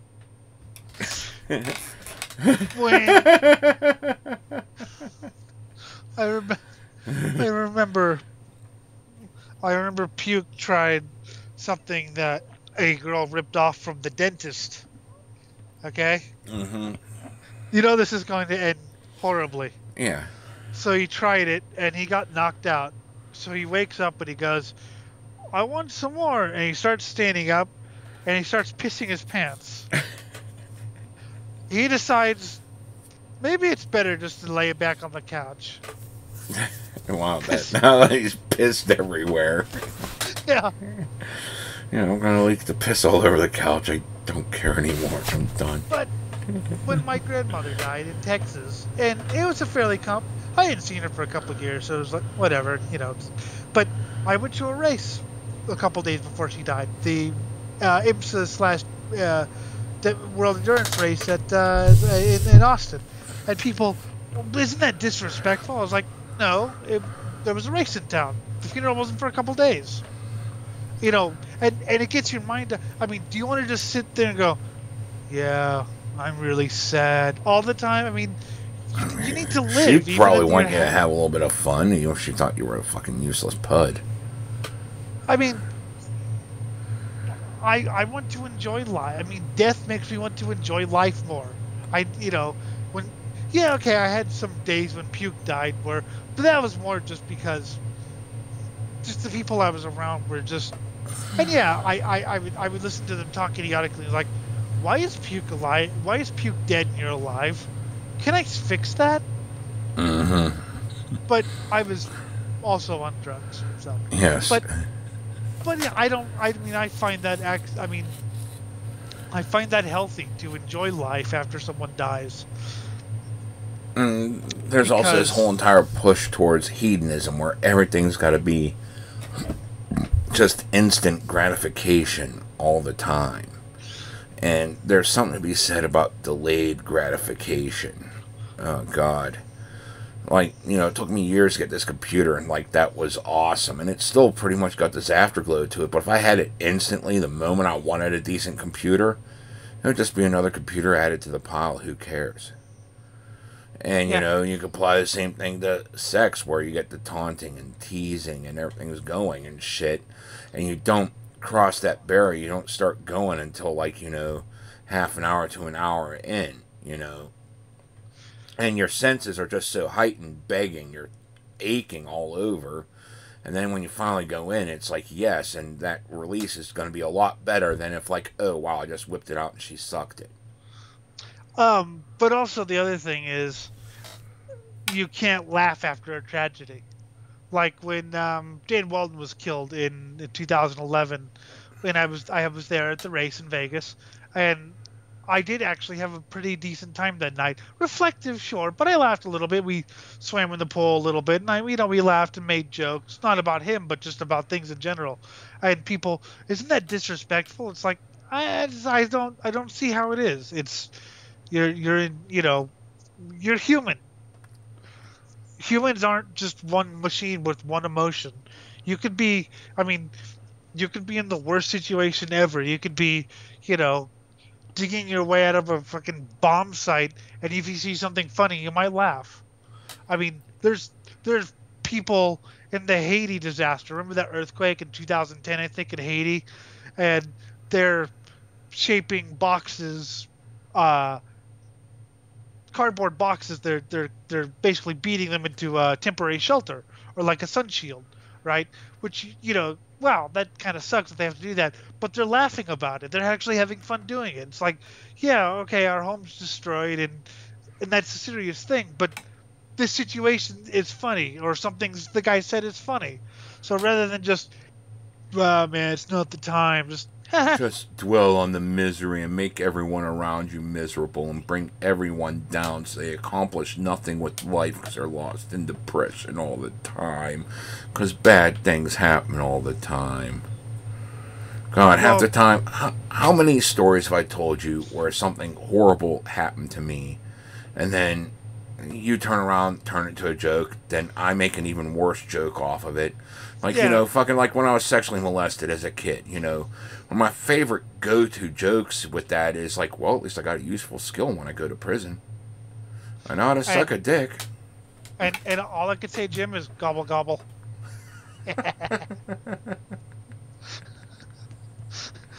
Fucking asshole. But you see, humor is one of the coping mechanisms we have of fucking tragedy, Oh yeah, I mean that's terrible. I would hate if that happened. Yeah, fucking bludgeon pedophiles to death. But at the same time, if you can't joke about tragedy, I mean, fuck, there's no way to get past it. Then, in my opinion, Puke had a story. He was sexually molested by an older woman when he was like 6 or 7, and he thought they were just playing until she said, "Don't tell anyone," right? Mm-hmm. And his reply was, "I guess that's why I really like redheads." Oh God. I've heard so much similar shit from people. Yep. But that's just how you cope with shit happening in life, And if you just sit there and dwell on the negative, well, what the fuck are you accomplishing? Are you overcoming the hurdles set before you? Are you adapting to life? Or is this like your single defining moment that you want everyone to know you by? You are the person who was shit on in middle school.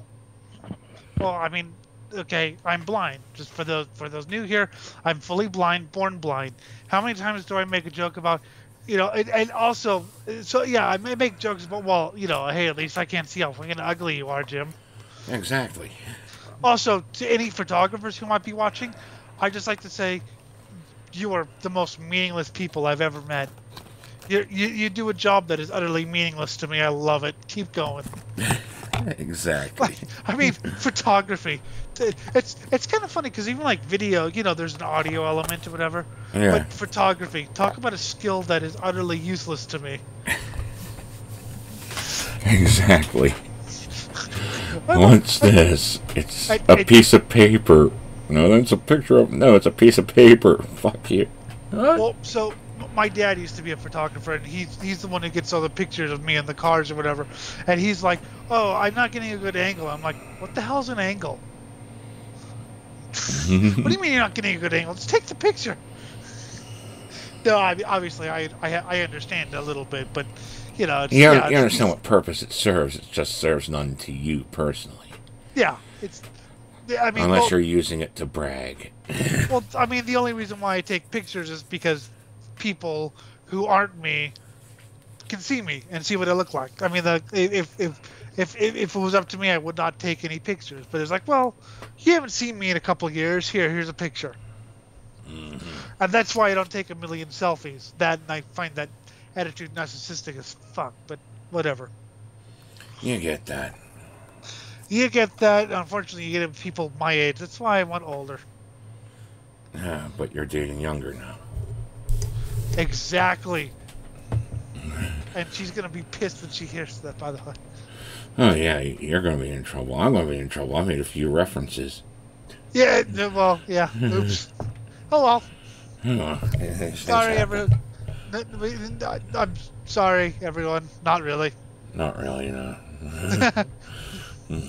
Anyways, let's continue on.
right. The first one was The Great Cat with Death to You off of Worship Me or Die. Hello? Yes, the great. Hello? Yeah, okay. Okay. Sorry. Sometimes I forget which one's off and which one's on. Because it's weird. Yes, the Great Cat. Very interesting person. If you ever talk to her, all she does is scream. You have to be on much caffeine in order to keep up with her. The next one was Gored in the Chest off of I can't even pronounce that. Sanguisugabog. Sanguisugabog. Sanguisugabog. That means a toilet that sucks the blood out of your asshole. From Tortured Hole, Gored in the Chest. That's one of the new Maggot Stomp. Well, they're in Century Media now, but one of the new Maggot Stomp bands. Really good. I mean, is it groundbreaking? No. Is it stupid? Yes. Is it fun? Hell yes, it is. I love bands like that. Frozen Soul, 200 Stab Wounds. Fucking great. I love the new age of, I don't know if you'd call that groovy, Jim. More crushing, I think. It was okay. I quite like that era. Although the snare's a little bit much. The video was more entertaining than the music. Giant cock beast. But yeah, it's fun. Like I said, I quite enjoyed those bands. I guess they're coming out with a new album soon, so it's gonna be fun. Hopefully they fix that damn snare. But yeah, getting older. It's something that happens. I mean, so someone's like, oh, he fears aging because he fears death, and he fears, he fears time. It's like, I don't really fear death. I mean, so one of the most annoying things is every birthday is another year closer to your death. Good. No, it isn't. No, well, first off, no, it isn't, because you can die now or now. There's no such thing as, in age you die at. The thing that makes life so precious is the fact that it isn't permanent. Well, yeah. You got to enjoy it while you're still alive. That's why, I look at, every birthday is another year closer to death. Good. That means I have that much less time to enjoy myself, so I better crank it up a little bit. My body's not going to be able to crank it up that much anymore, but I'm going to try to crank it up as far as I can. He's going to crank it up to 4. Yeah, it used to be up to like 9 million. Like, look at this, I'm eating acid every other day, and fucking, oh my god, so much pot. No, what's this shit? I'll just grab a handful of these pills and down them while I'm fucking slamming back a fucking full fifth of whiskey. And now it's like, okay, well, I just had like 3 glasses of whiskey, and I am so lit, I don't trust myself to do anything other than sit here. And maybe I should move somewhere close to the toilet just in case I have to piss. Because I don't know if I can walk that far. If you tried 10 milligrams doesn't sound like a lot, but A, it's edible. B, it's about 3 times stronger than what you were used to. Oh, so even one 10 milligram edible, you see how it affects me. I'm assuming we were probably pretty much on par in our party years. Yes. Granted, I can't turn it off. If I can't be semi coherent or whatever. But why would I want to do that? I've talked to people. Okay, I'm just getting something to drink. It's kind of like just be natural or whatever. But when I talk to you, of course, I turn it up to the max and just go. You see, my whole thing with drinking and toking is, what's the fun in doing it alone? I want someone to be there to laugh at me when I act like an idiot, and to entertain me in the points in between if they feel like entertaining me, and if not, then, at least I got someone to bullshit with cruelly stupid yet insane ideas. Well, I got no choice, so. Kind of like Ghettotron, which was like, we had got one of those, it was shortly after I turned 21. we got one of those Seagram 7 little sample bottles, and we turned it into a bong. And then, like, we were like, well, what if we turn it into our own little Voltron? So we came up with Ghettotron, which was like, this giant bong that's now got like a fucking hot dog truck attached to it, and, and a porta-john for one of its legs. Nice. It was just like this hodgepodge of things that, like, stoners would need, on top of being a robotic bong. And its sole purpose was to kill the dope beast, which was just a giant walking pot plant that needed to, which you couldn't kill unless you smoked it. Yes, that's that is about as dumb as of an idea as you could get. But dear God, was it entertaining when you were trashed? No, you don't know the band Cross Examination. They did something exactly like that. It was a 400-foot blunt that was terrorizing the city. And everyone who encountered it, got high and wanted to play video games. So the awesome party squad showed up and they started smoking the blunt in order to kill it. Now, yes. Now we had come up with this one character for the band. We called it the Lord of the Pit. And what it was there was just this random fucking druggie that we injected with evil space drugs, okay? And it not only got him high, but he started to mutate. And he eventually, over the course of 4 songs, he mutated into a god. So we accidentally created a god. Oops. And, like, we couldn't kill it because it was too powerful of a god. It had evolved even beyond us, our own lesser deities. So the main thing was, well, if you can't kill it, drug it. So we would sing a song about, drugs, and after we drugged it, we started playing Pong with its brain. Nice old Atari Pong, because that's how stoned we got it. That was the greatest part. And I can't do what I used to. I ate once 3 10-milligram edibles all at once. Jim, you weren't there, but I thought you were. Yeah, I think you were at work, and it was one of those things where you weren't really at your phone or whatever. You are the blasphemy. You told me this story, and every time I sit here and think, are you the blasphemy again? Are you the blasphemy? Come on, tell me. So, for those of you who don't know, this is August. I remember Kyle Larson won a race, so that puts it at like 30 times last year. But I remember it was August, somewhere around August, I think it was. Like I said, 10's good, but let's try this more. Holy shit, it was a mistake. First off, I thought I couldn't control my body, which I could. I was able to make it to the bathroom and stuff, but I thought that I could feel my flesh rotting off. Right, and I could feel my heart stop beating, even though my heart was hammering in my chest. I could feel my heart stop beating, and then all of a sudden, Jim entered my room on a motorcycle.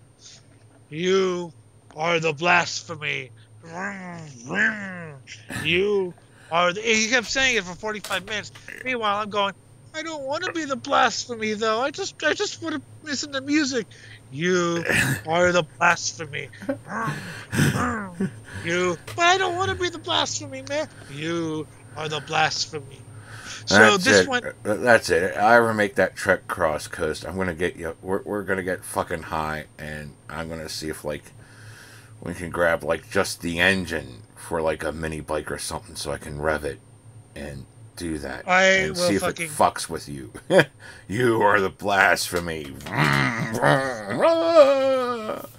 Why'd you make me eat 5 of these? I'm gonna die. So after all this, I thought that maybe you had called on Skype because you sounded so real. You sounded like you were right there. So I actually looked at the Skype calls because I didn't know if you maybe you wanted to do a Swine brother. I was that out of it. Oh no, he didn't actually call or anything. He hadn't even left a message that night. I was like, wow, I'm not doing that again, ever. So much fun. And also, but this is just complete childish behavior. Well, okay. One more thing about growing up is your body deteriorates. Yeah. After your peak, it's all downhill. Trust me, and it sucks. I never got a hangover. Okay? Yeah. Never got a hangover. I could do whiskey bottle, whatever. I drank. Have you seen those mixed drinks in a can? Yeah. They're like 9% alcohol. I drank 2 of those and I drank 6 beers, which is quite a bit. But I woke up and I thought my head had just been used for fucking blast beats. Oh, it was crushing. I was like, I just had my first hangover. Now, meanwhile, I could chug corn whiskey and then the next day be, raring to go. That was back as a kid. Yep. And I mean, but the fact that your body deteriorates just makes you want to try to do even more while you're still capable of doing it. And I like you and the other guy, the other old fuck. Yeah, and guess what, kid? It's gonna get worse.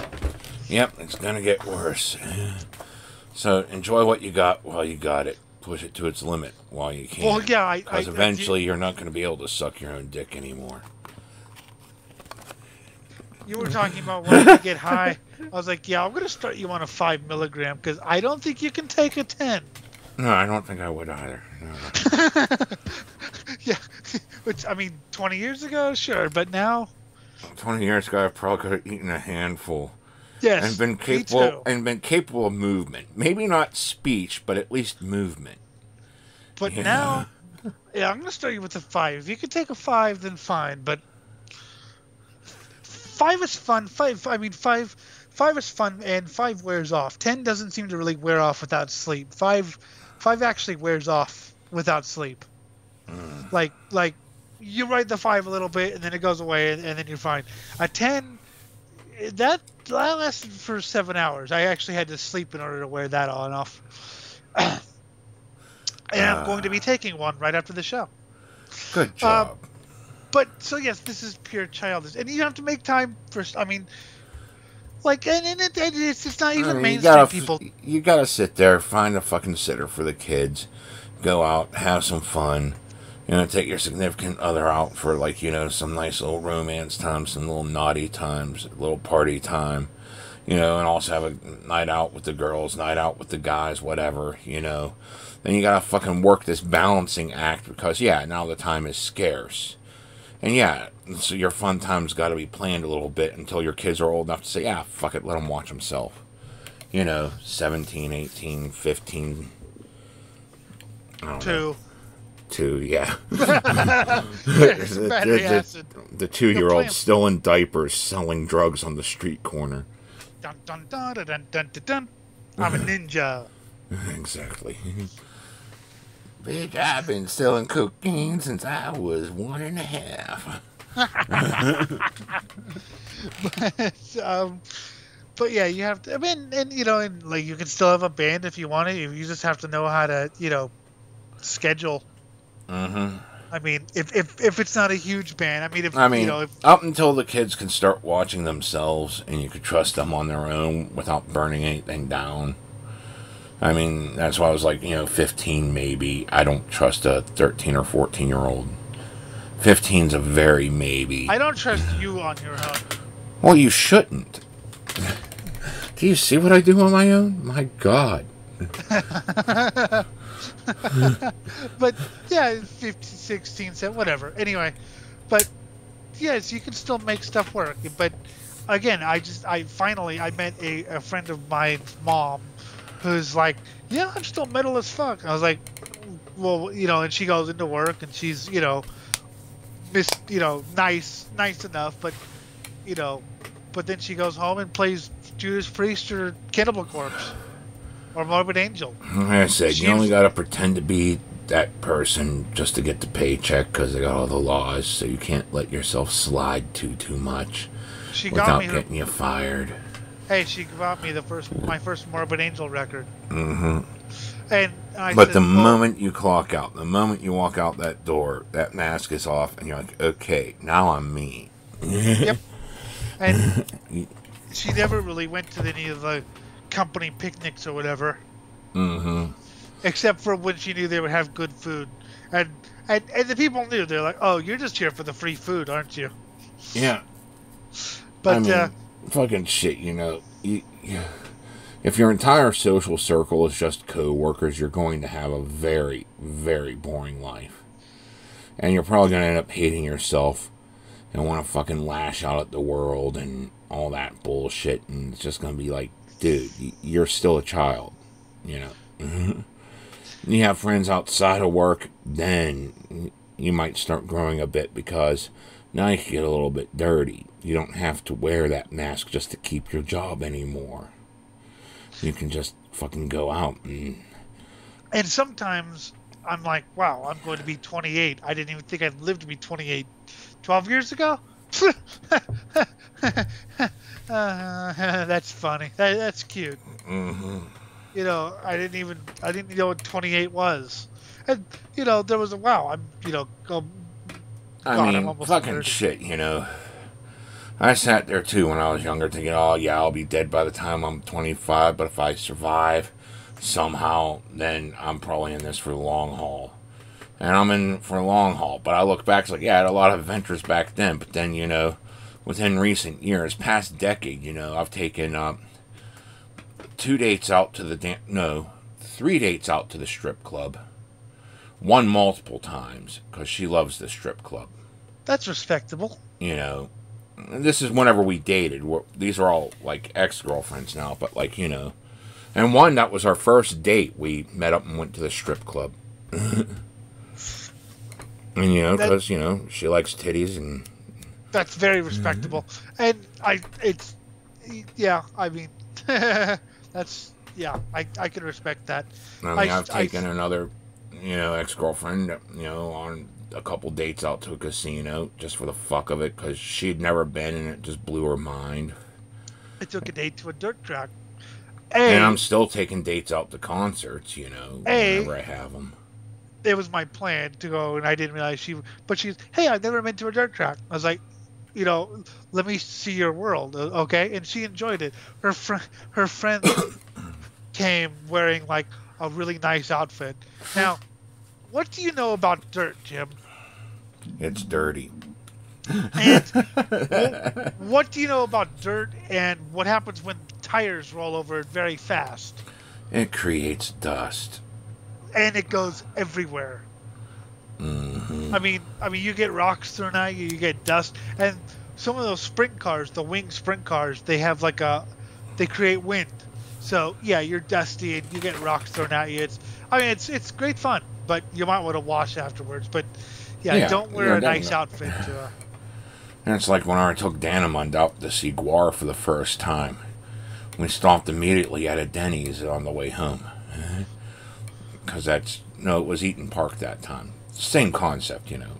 You hit up a 24-hour diner while you're still coated and while your sins are washed clean in the blood of the whatever. Toxic waste and semen. We went to Ocean Speedway, which is a little track up in Watsonville. We were at the IMSA race in Laguna Seca, and we went to a race at Ocean Speedway on the Friday. We leave a race to go to another race. Is that dedication or what? Mm-hmm. Anyway, we went to a Denny's, and I was covered in dust. Right? I just wondered what people thought. Like, granted, it was like 11 o'clock. So, but what the hell is wrong with them? Yeah, and we're walking in like we're a bunch of fucking mass murderers that just like slaughtered 50 people. With our bare hands stabbing them. And you look like you were mass murderers. I look like I dug the grave. Mm-hmm. That's how you go on a double date. It's like, they're the mass murderers. Those were the grave diggers. Yeah. Great. He's covered in dirt. And he's covered in blood. I gotta say, the one girl I'm talking to right now, God, does she have the best crazy eyes. I love it. Anyway. I don't know what to say to that. But, there's nothing you can say. But yes, yeah, you know, I mean, but you don't need, I mean, people that I've gone to school with and their dates, they try to go to some fancy place where they have to like dress nicely. I'm like, see, I wouldn't, because that's not my world. Like, motherfucker. So yesterday was my 10-year anniversary. I could say yesterday because no one knows when the hell this was recorded. No one cares. Yesterday was my 10-year anniversary of my senior prom. Jim, you went to some prom or some I went shit. to my girlfriend's junior prom during my senior year. Uh-huh. But And, they didn't have junior proms when I went to school. well, you know, it was the same thing. You know, juniors and seniors were allowed to go. You know, so it was pretty much the same damn bullshit.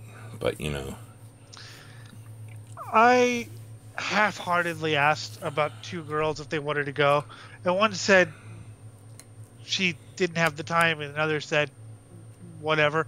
Like, nobody was really interested. Anyway, so both turned down. I knew I wasn't going to have any fun. I didn't like any of the kids. I don't like any of the music. I don't like the... No, I will say this. When I went to the prom, I liked in the tux. I loved the way she was in her... She wore her dress and shit. I enjoyed the food. The music sucked, so we ditched out and went to a motel rather quickly, where I got to really abuse that dress and... Yeah. Okay. First off, I thought it was too expensive. Second, I don't like tuxedos or dressing up. I don't like the kids. I don't like the music. And if I want good food, I can get good food anytime I want. So I went to the ALMS, American Le Mans Series race at Laguna Seca. And everyone said, you'll regret it. You'll regret it for the rest of your life. It's been 10 years and I'm still waiting for that regret. Because it was just one of those things. You went to fucking a racetrack and you're a race fan. I went to a 6-hour sports car race. I had good food. I had, like... You had fucking fun, and there's memories. I had 12 bottles of Gatorade because it was hot as alien balls. Mm-hmm. That's an expression, people. Yeah, I had fun, and I knew... I mean, I didn't have fun at any of the school dances or assemblies I went to. You know, I didn't like any of the kids. All my friends graduated or were in lower grades. The music was terrible. So I was like, I was going to be the guy sitting in the corner all day. Like, we had 2 dances that we felt we forced ourselves to pretty much do, just say we danced at the prom, but like after that, like, it was just like, let's get the hell out of here.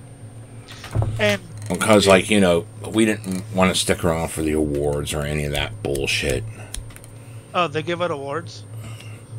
Yeah, the king and queen of the prom and shit. Oh, you know. Yeah, that's right. That's right. Oh my God, how little I know. So I went to a race, a 6-hour sports car race, and I had a great time. I mean, the last time I actually dressed up, it was for my buddy's wedding, and oh my God, that reception. He's like, thank you, Jim. Thank you for at least trying to save me a little bit of pain, because everyone was saying, you know, I'll do a shot if you do a shot, and you know, that's kind of the custom, so they kept doing it. It's like, fine, I'll do a shot, and I'll do your shot. He's like, thank you, Jim. Seriously, if someone said I'll do a shot, I was like, okay, shut up now, gulp. The one thing I off topic, one thing I never did was the lime and salt thing. I did it once and I didn't understand it. It's supposed to mellow the burn. Motherfucker, I like the burn. So I had lime and salt beer yesterday.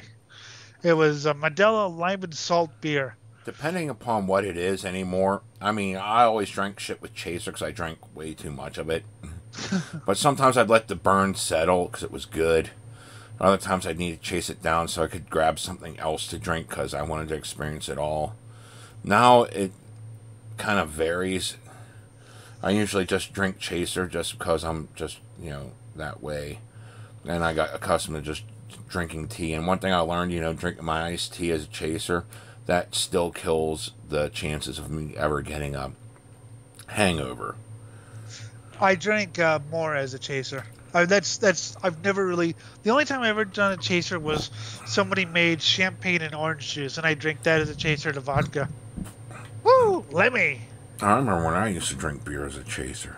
So, I had lime and salt beer yesterday, because it's a very big beer. Now, the worst thing I've ever drank in my life is Modelo lime and salt beer. And you know what I've drank. And we're going to leave it at that. That is Modelo lime and salt. Because it's salty, motherfucker. It's disgusting. The lime isn't bad, but the salt. But, so yeah, people, as you said, I mean, how do you know if you haven't... That's another thing. How do you know that you wouldn't like prom if you never tried it? Well, I've been to many proms, school dances or assemblies and stuff. I've been to many, the little things. I had less fun. I had more fun doing standardized tests than that. Because again, I would have just sat in the corner, being bored out of my mind, having spent $200, which is way too much, on an outfit and a ticket.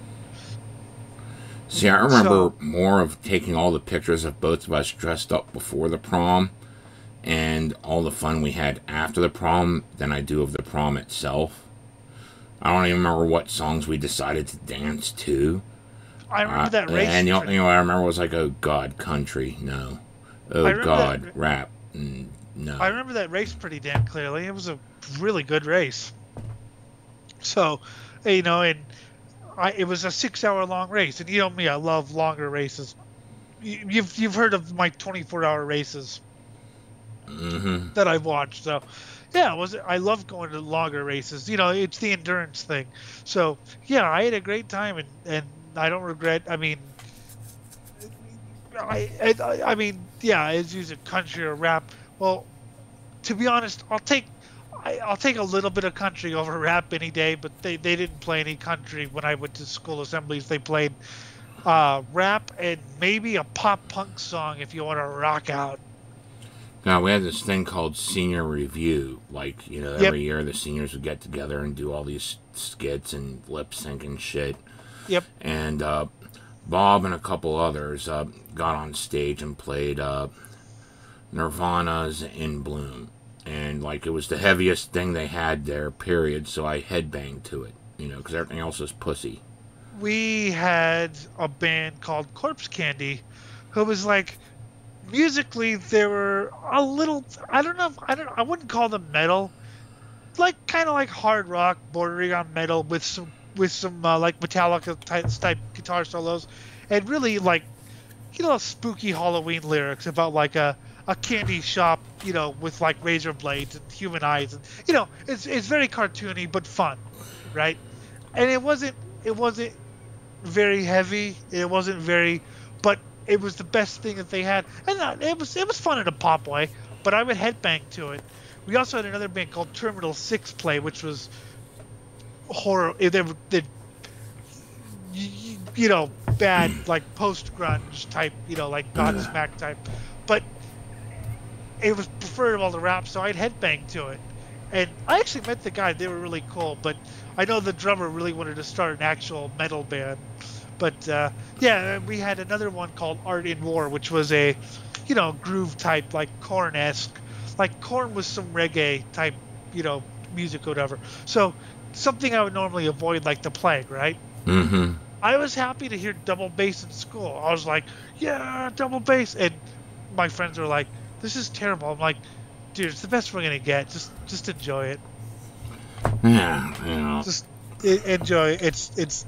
I know it's shit, but you're forced to be here. It's not like you had to pay. No, it's a different story because it's like, why the fuck pay for complete shit if you're not gonna enjoy it?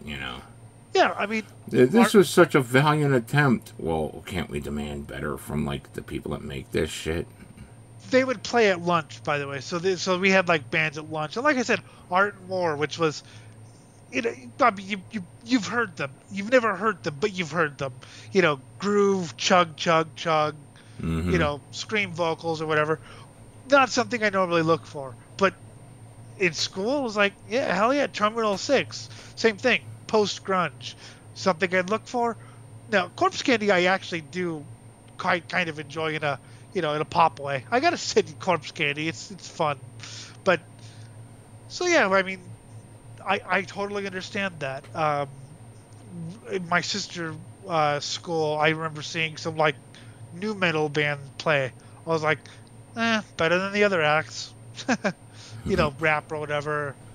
I know the feeling, Honestly, it's the best thing available, so just roll with it.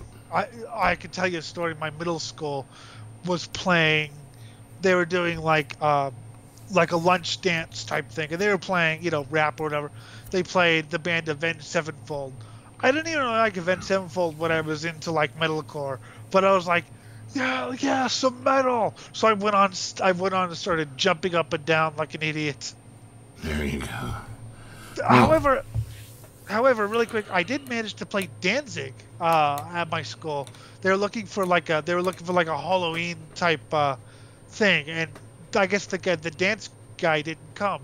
So I used to carry on a CD player with CDs, and I was like, well, I have one. And they're like, well, does it have any dirty words? I was like, no dirty words. So we played Danzig's first album, and the kids like, wow, this is like Evil Elvis. I didn't even know that was his nickname. This is like Evil Elvis. I was like, hell yeah, man. Evil Elvis. Let's have some.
It's louder, their breath blows. All definitely to the underground. Yeah.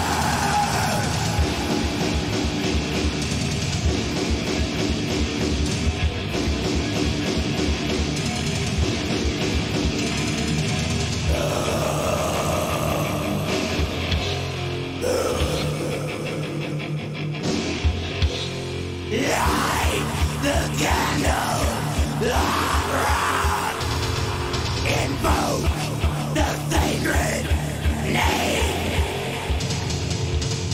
Open forgotten passage. You found the underground.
Alright, that first song was The Freeze with Forced Vacation. From Misery Loves Company. Melodic, but still hard-hitting. One of my favorite punk bands ever. How many people thought that you or I would be on a forced vacation on the run for something? I know, right? The singer back then was a crystal meth dealer. Ooh, good. And he would write songs taunting the DEA, which pissed off some of his other bandmates. Well, why don't you just fucking tell them to arrest us then? Nah, man, it's cool. We're hardcore. The second one was Goat Lord with Underground Church. From the Reflection of the Solstice album. And you'll notice that was the original JL America, I believe. No, Turbo mix. They remixed it, making the drums even more electronic. You gotta love those those electronic drums. It's one of the strangest sounds. Goat Lord, one of the best, in my opinion, one of the best underground American metal bands. Only released one album and some demos. Great sort of early doom metal. But God, I just reread the post, the post when we were on the break. Mm-hmm. I can't believe how much I can't. Don't never stop believing in rebellion and don't give in until you fucking won. Oh God, I still rebel. I still say fuck you to the system. Yeah, but you've got to read it. It's coming from a 14-year-old with the life experience of a 14-year-old. Toddler. Yeah, I'm gonna send it to you just after. But yeah, you've got to read this. This is and the comments are equally as funny because people read it and replied, and oh my God, it was. I mean, it's hilarious, which is why I mentioned it, but it's so embarrassing. Yes, the life experience of a toddler. Yes. Mm-hmm. My God. Jesus Christ. It is. I mean, it just seems that so many of society's problems with like people not, demanding that other people cater to them instead of working on their own problems. I got this problem, so you have to work around it. No, it's your problem. You work with it. There's But two that's ways. such a childish way of looking at things, where you're just stuck in that fucking mentality. And that just seems to be like the problem with so much of the West right now, is that you just get stuck in this childish mentality of everyone's got to cope with you, spoil me. As opposed to, well, you've got to fucking do the adult thing and work on your own problems on your own time. Sure, you can ask for help every now and then, and sometimes help takes into, it's just a slap in the face from your friends saying, come on, you're fucking being a fucking pudwhacker. Get the fuck out here. Well, you can't say that now because that's mean. What about people's mental health? Oh, gee, I fucking grew up in a mental institution. I could tell you a thing or two about mental health, and sometimes you just need slapped in the face with a crowbar. That helps wisen you up. So when I saw, I didn't know that they had commented, because I wrote this little journal, right? This is maybe like December 2008 or whatever. I wrote this little journal and then moved on with my blog. Anyway, I had periodic trouble with my Braille note kept breaking, or the internet cartridge kept breaking, and so I temporarily lose the internet, right? And all all my friends and stuff, and they knew that would happen. So I went about living my day, living my life, kind of missing the internet or whatever. And then I got a new internet card, like an Ethernet plug, because this is old school, man. This is old school. In like March 2009. And so I went to the blogs I used to, I would check out, and, I'd, read it and blah, blah, blah, catch up on the posts I missed, and I saw this post or whatever, and like I said, I was shocked. I was a little bit offended that they did it behind, when I was off the internet, but they had no idea. They didn't know who I am, and they didn't know I was off the internet, so it's not like they were being malicious. It's just that post happened to, I caught his eye. So I was a little bit pissed off, but I kind of stopped, because I was like, okay, look, I could be pissed off that he talked behind my back, which he didn't. It was a public post. Or I could read it and look at the constructive criticism. So yeah, so it was. I mean, it was a little bit weird, because I thought I was anonymous back then, of course, and seeing that someone actually mentioned it, I was like, oh shit. Cry, boo hoo. Yeah, well, You win. and it was, but it was, I mean, I love Justin. Justin's a great guy, and we've become great friends. I haven't talked to him in a while, but that's because of the Facebook thing. I still don't have access to Facebook, but you'll see the post and see, like, oh god, my little 14-year-old bubble is burst. Mm-hmm. Because, I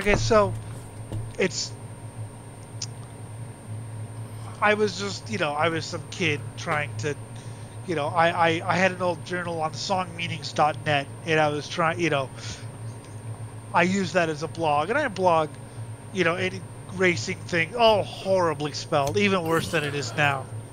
Although sometimes I'll say that's not intentional. Sometimes I swear the keyboard doesn't always press the buttons that you want it to.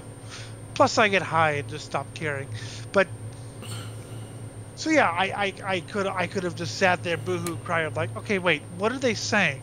I actually want to know these people. What are they saying? And I kind of thought about it. And like I said, I formed friendships with these people once I stopped calling myself Gigi Allen. Well, you got that shit going, and you also got the fucking, I mean, these people were trying to fucking criticize you as a means to help build you up, pretty much. And you'll see they did, and they gave advice. I mean, yeah, some of them called me a moron. Well, I'd call you a moron, but then I'd be like, dude, it doesn't work like that, you fucking moron. You will. You will call me a moron. Mm-hmm. It is guaranteed you will, because I read this, and if the site was still up and I could leave a comment, you know what I'd say? God, I was stupid. I was beyond stupid. Yeah. I mean, that... Oh. It is. But then you got the people that just sit there and try to bring you down to their level, like we were talking earlier, with like, oh, you can't, like, have any fun if someone dies. or, you know, some tragedy befalls people, you can't smile, you can't have fun. You just gotta dwell in your own misery and bring you down further. Because they're just trying to make themselves feel better by being, because they're such small people focused on petty whatever. So they bring you down to their level, and they feel better about themselves because they destroyed you. As opposed to someone that's just like, okay, I'm going to tear you down a little bit, and this is how you fucking fix it. I don't remember the timeline when my second grandmother died. It was 2016. We went to Paso Robles, and the funeral must have been on Friday, which it was a really impersonal funeral. I wasn't close to my grandmother for like the last 10 or so years of her life. But I still felt gypped because it was a mass with a funeral kind of tacked onto it, and like the priest read some very generic things where you just like cross out a name, you know, add a name to it. Mm-hmm. Whereas the one in Texas felt a lot more like an actual remembrance of my other grandmother's life. I was like, what a fucking ripoff. Anyway, I remember I tried to do so I couldn't do, because this is back when I did like 2 shows a week or whatever. What was I thinking? And I remember I went, I had a good time that weekend. I got a new microphone because the one I had was broken apparently. That's I don't, you might remember it stopped, it stopped taking a charge, which is why that last Pathfinder session I had to type everything. Yeah. And you guys made fun of my spelling. Oh, maybe he needs to learn how to spell rise. He's not that good at spelling. I will kill you, dude. Exactly. Absolutely end you. Ah, don't worry. Your demise will be slow and painful. I'll enjoy your screams. Anyway, so I got and we came back on Sunday. We listened to the NASCAR race, which I remember being pretty good. And I remember, having a good show Monday. I mean, yeah, I was sad. I wasn't that close to her, but yeah, she was nice to me and stuff like that. But it wasn't like, well, I'm just going to sit there and cry for the next 5 weeks. Okay, it happens. You die. Like I said, I bawled my eyes out, here and there whenever Jeff died. But then, I, still went about things and did things. And like I said, it brought up humorous stories about him that were like fucking hilarious, which, oh my God, you're dishonoring his memory. It's like, dude, no, this is honoring his memory, because he would sit here and laugh with me. He would retell some of these tales with me, and say, no, Jim, this is the part you're getting wrong. I was actually more dumb than that. I cried when Puke died, of course, and I was very, especially it was after the Walden crash, and then a motorcycle racer named Marcus Simoncelli, so it seemed like everyone was dying, some person was dying every damn week. But so I didn't go to school that day, and it was pretty caught up. And then the next couple of days were pretty hard because it was like with friends I was cool, but with the people who were like talking to me about like boring stuff, it was like, why is Puke dead and you're alive? Can I fix this? If I kill you, will Puke come back to life? No, you're talking stupid again. But I still enjoyed it, and I told great stories about, what do I always say? I say, Puke got in a fight with the truck. I just still remember the time, like, before we even did drugs, just us doing our antisocial shit, me and Jeff, like, we were putting M80s into bottles and throwing them down a creek and watching them explode. Well, one had a short wick.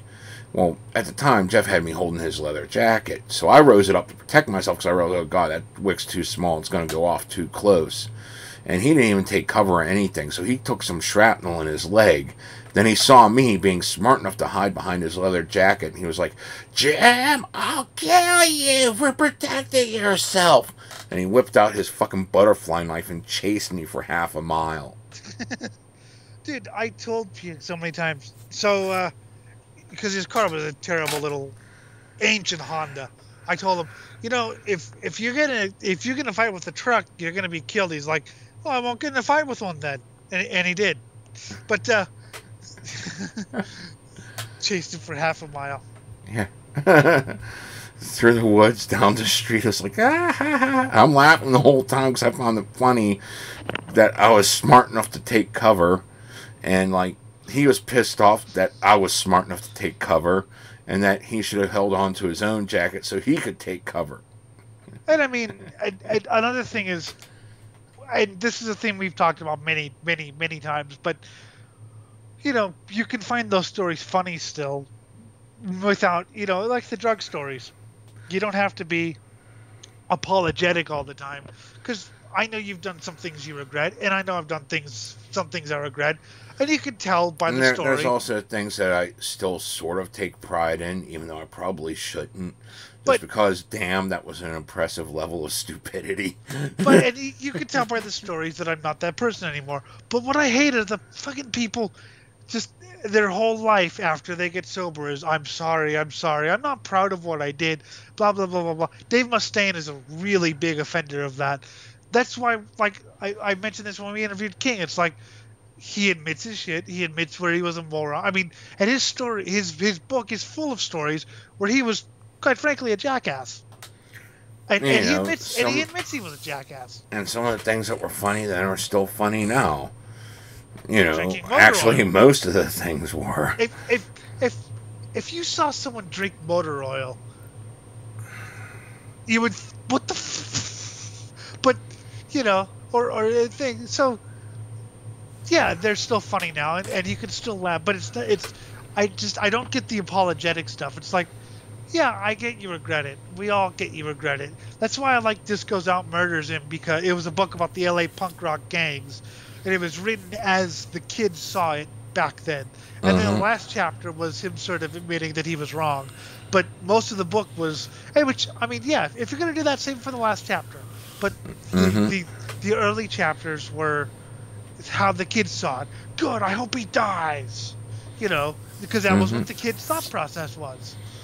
Yeah, I hope you die. How many passages from the book have I sent you where you're like I think you've sent it to people and people didn't believe that this is real? Yeah, I know. That's the one where the scooter, the guy got stabbed because he was on a scooter and they wanted it. And you sent I it to could totally someone? see that happening, you know, in a different environment, bigger city. And you sent it to someone, and they were like, that didn't really happen, did it? And I was like, yeah, probably. Welcome to Hollywood. Yeah, that's a much larger city where people care even less about each other. Here, was they're a mod. holding people back from doing, you know, going all mad cat over the top all the time is the fact that it's a smaller town. Pittsburgh's not that big. I mean, Comparatively. I mean, you can still get away with some rancid shit there, but you can't go as far over the top as you could in, like, L.A. or New York City. yeah, and the story about the guy who was talking shit to some guy who they never knew, so they fucking chased him and pincushioned him with fucking knives and hammers and box cutters, and it's like jack handles. It's like, Jesus Christ, man.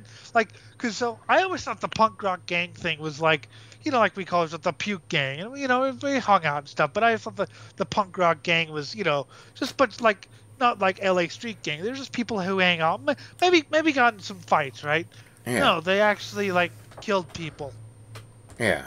like for no, like literally no reason. He was a mod and he was on a scooter, so they decided to kill him and take a scooter. It was like, Jesus Christ. And I guess the guy or he was, this is the basis of Grand Theft Auto. Hi. he was some other guy was talking shit, and so a guy didn't like a loudmouth, so he stabbed him 37 times. And kicked him in the head 3. Yeah. And another guy was insulted. It's all fun and games until that point, you know. Another guy insulted punk rockers, so 3 of them attacked him with a box cutter, a hammer, and a jack handle. Bam. 1, 2, 3, 4. And I also love the one where he counted how many times. 1, 2, 3. As you know, I mean, as I said last time, if someone's counting, you know they want to kill. Yeah. So, but I mean, these were real stories, and this is really what happened. It put a different slant on it. As you said, it was a Grand Theft Auto 5 type. I mean, but this one stab wound, ha ha ha ha. Two stab wounds, ha ha ha ha ha. And the guy tried to fucking cover the stab wounds and actually stuck his hands to his body. Oh, God. I mean, you know he died, right? Yeah. If you're Horribly. if you're sticking your hand to your body, you're gonna die. Yeah. You know, there's so so that's I mean, And it's horrible shit. You can find some humor in it. Dark humor, mind you. yeah. But, like, you know, it's definitely shit you wouldn't be proud of years later. Like, oh, yeah, I was a dumbass kid that murdered people. Fuck. I think well he never did it, at least according to the story, but he witnessed it. But he did stab people and stuff. But I think it took balls to even write that story, because and people started messaging him on Facebook, you know, people with like just created profiles or whatever, and he thought they were undercover cops, basically, which wouldn't surprise me at all. Yeah. You know, reading that, but I mean, and I mean, we talk about I mean, I laugh about. I still laugh. 1, 2, 3, 4. Ah! 1, 2, 3, 4. Who are we here? 4, 5, 6, 7, 8. So, I Who mean, do we appreciate? Why? So, yeah, but at the same time, if we're being serious, do I consider that completely reprehensible? Yeah, I would want no part of any of that. Yeah, but I might even turn the person in unless they were like a really, really good friend. But you'd have to be like one of the top tier closest for me not to turn you in on that. Yeah, I mean, because he was in the gang thing, and so it was like, well, you don't rat on a gang member or whatever, which I can understand. But I wouldn't want to be part of the gang thing. I don't have that mentality. But yeah. I mean, the only thing that would stop me from turning them in is, well, there's more of those gang members, and they will kill me. Yeah. So, yeah, I mean, so yes, we joke about it, and I still joke about it. I mean, I still send Jim those things, and, you know, wow, but we're smart enough to understand that that's completely reprehensible. Although there was one time I thought was funny where they managed to get they managed to go to a party in the 1984 Olympics, which was held in LA, and a Danish guy because there was a controversy where the Russians refused to take part in the 84 Olympics because it was being held in America, and some Danish guy, you are afraid you're afraid of, you know, Russian boxer, and so the guy responded by hurling a turd at him in the middle of all these housewives and house husbands. He threw a turd at him. That's very mature, isn't it? That's so mature. So yes, I mean, I like stories like. I mean, I'd like to know how violent the punk scene really was. I mean, the whole thing does remind me of like the online mobs going out trying to destroy people's jobs and livelihoods and, you know, lives generally, just because you said something 20 years ago and we found it online, and now we have to destroy you because you're a different person now, but, you know, you said it one time, so we have to destroy you. Yes, because people can't change or grow up. And even everyone's there's people, a static thing. It's like, oh wow, you know, you're a lesbian, and that's all your personality is. There's like no enjoying video games, disliking video games, no enjoying this kind of music or, you know, those TV shows. No, you're just lesbian. That's all you are. Well, there was a guy who was autistic, and he was the Autistic Race fan, and that's who he was. He was the Autistic Race fan, and that's all he was. I don't remember my feud with him. I think he got pissed off because somebody said something, but it was like, that's all he was the autistic. Being autistic was part of his personality. There's another woman. I mean, it's one thing that's part of your personality, but if it's the hardcore center, like, this is the only thing I am. I mean, that's where I'm, because like that's how people see everything. And yeah, I've bumped into people that bland. But usually people that bland, you know, so hyper-focused on a singular point of their identity that they're just boring as shit. Well, like the Autistic Race fan. I mean, that's all he was the Autistic Race fan. That's And all he most wants. people I know, even those I work with, yeah, they may not be the most interesting people around, but they've at least lived lives. I mean, Or the blind NASCAR fan. That's who she is. She's she's incredibly conservative, but she's the blind NASCAR fan. It's like okay, look, I'm blind, right? Duh. I'm a race fan, but I don't want to be known as the blind race fan. It took me years to be okay with the blind kid thing, because you're I fucking, don't, what, 27, 28 now? yeah, And I still call you the blind kid every time I reference you. yeah, and I call you the old man. Good, because I am decrepit and falling apart. Yes, you're 85 years old. I am 136. But And I can still get it up. Once you every can't. other month. Once every other month. Well, I thought the joke was, yeah, Jim's like Santa. He only comes once a year. Mm-hmm. That was a terrible joke, by the way. Oh, I forget the damn movie. It had, like, Morgan Freeman in it, and, what's his name? He played the Joker once. Fuck. And he was in The Shining. I forget his fucking name now. But anyways, those two people were in it. And, like, one of the things that was said was, like, I never waste a boner. Because, like, he's old, got cancer, dying, and, like, he was like, I never waste a boner. So he just hired a random prostitute while he's in the hospital with chemo and just got a blowjob because he had a boner right then and there. So it's like, let's get a hooker in here. I'm not wasting this boner. I don't get them so infrequent anymore. I'm not wasting it. Yes, that's. I mean, right? That's. Mm-hmm. That's. I'd like to tell you the movie reference, but I have no idea. Yeah. I forget the name of the movie.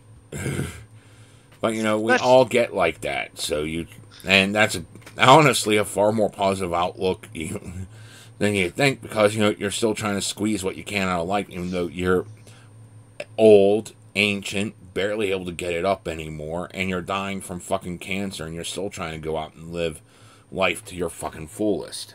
But, so my point here was that she is the blind race fan, right? That's what her online persona is. And I mean, I'll talk about being blind because people are interested in how I know, what I do and why I like things. But I'd like to be known as just L.A. Lindemood. I don't want to be known as, oh, he's the blind race fan, and like the roller skating chimp or the water skiing puppy, the blind race fan. Oh wow, he's a novelty act. I've never. Why would you want to be a novelty act your entire life? Well, look, he's a lesbian. She's a lesbian. He's a neo-Nazi. That's all they are. It's their one aspect of their life. Meanwhile, yeah, we talk a lot about drugs. I also talk about the years after. I talk about my tragedies, my fucking triumphs, even some of my more boring times. Yes. I mean, sure, on Fright Night Theater, I'm a over-the-top actor. Here, I'm just a useless slob. Yeah, it was funny hearing you over the top, because the only time I heard you over the top was when you were pissed off. But it's funny watching you so over the top. I was like, wow, Jim has emotions. Yes. Other than a violent rage. Or despondent apathy. When the Fright Night Theater reminded me a lot of the old Guar movies. Mm-hmm. Just, less cursing. What you need is more beer. Obviously less cursing, but the same kind of hammy, low budget. Mm-hmm. It's fucking great. Alright, settle down, douchebags. Mm-hmm. Sleazy's Crap House. Well, you see, that's all part of everything in life. And you go out there, you take your chances. Sometimes you get knocked down. Sometimes you always lose.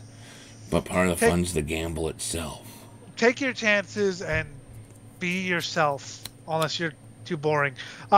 Before we end or move on or whatever, I'd just like to say, and I didn't get to say this at the top of the show, R.I.P. to Trevor Sternad of the Black Dahlia murder, who committed suicide a couple days ago.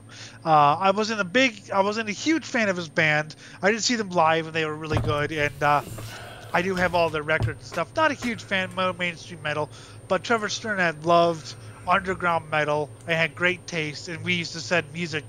I used to send music to him for him to check out. So it's pretty sad to hear.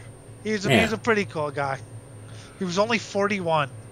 Damn. I guess depression just got him. Yeah, that sucks when that happens. It's kind of, I mean, I've been depressed or whatever, but what really saved me was honestly metal. I know that's a cliche, but even at my lowest, it's like, well, if I go, I'm not going to be able to listen to metal ever again. I know that sounds simplistic and all, but that's my thing is I just like to share. I like to share lots of my life stories. Like I said, my triumphs and my failures, because, you know, if someone else could learn from me and make their lives better from me, all the more power to them, you know. I did, but I've still destroyed my life. But you've shared things, and I mean, I'm not. I mean, it's, you know, somebody said, well, if you had Jim and King, you know, when you were a teenager, your life would be different. I was like, no, it wouldn't, because I wouldn't have listened to them. I would have called them old farts. I still call you an old fart, but you know what I mean, because you don't listen to anyone when you're a teenager, because you know everything about everything. So even it's if always you had about the quick quip instead of like actually sitting there and reflecting. Was that quick quip even correct? Well, now I wish I had fucking quick quips. Now it takes me like 5 minutes to even think of a quick quip, and by that time we moved on to the next topic. And now it no longer fits, so you try to make it fit, and it takes you even longer, and we're on another topic, and another. And then it just all cascades into this web of lies and deceit, where we're always constantly at each other's throats, like the drow, ready to backstab each other at the drop of a pin. Bing! But, so yeah, people, wow, I mean, because I had people like that in my life, and I kind of unconsciously took what they said into mine, but I think my unconscious was kind of working for me. Like, okay, you're too stupid to understand this now, but I'm gonna file this information away for later. Because again, at that time, you guys were old farts. I gotta listen to. I'm gonna be. You know why? Because, I mean, I'm gonna be different from everyone else. Because you had a bad experience, just because you had to take it this way, doesn't mean I am, because, you know, I'm young and I know everything. So that's why I never took any love advice. That's right. You have an internet back whenever I only had, like, libraries that had access to everything. When I entered into my first relationship, somebody tried to give me love advice. And I didn't say, like, but I was like, yeah, thanks, but it's going to be different. You know, I don't need to do it like this because it's going to be different. Of course, if I did it like she said, maybe I would have actually kept the relationship going. But she rubs it in my face every time she gets. That's glorious. Because she was right and I was wrong. So anyway, I guess the lesson here is just live. Don't think that just because you have a family or a career or kids, you need to completely sell out everything and stop having fun. That's right. And don't make having fun your sole purpose, because you got to do the things you got to do to survive on top of it. Exactly. On that note. Well, this has been the Swine Brothers Show, episode 198. We're almost at 200, Jim. Mm-hmm. You can email us at cosmicgodsdie@gmail.com. Facebook is Swine Brothers, and Twitter is at SwineBros666. Don't forget, like, comment, share the fuck out of this. We suck at self-promotion, so just fucking share it to people you hate, people you like. Curse them all with this filth. For the Jim, I'm Ellie. We'll see you next time.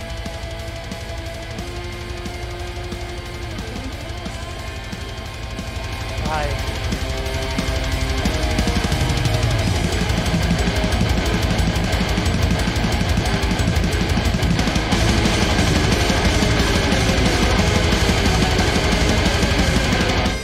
I seriously think we're onto something with sodomized otter meat. I'm certain we could sell burgers like that. Oh, God, that smells so good.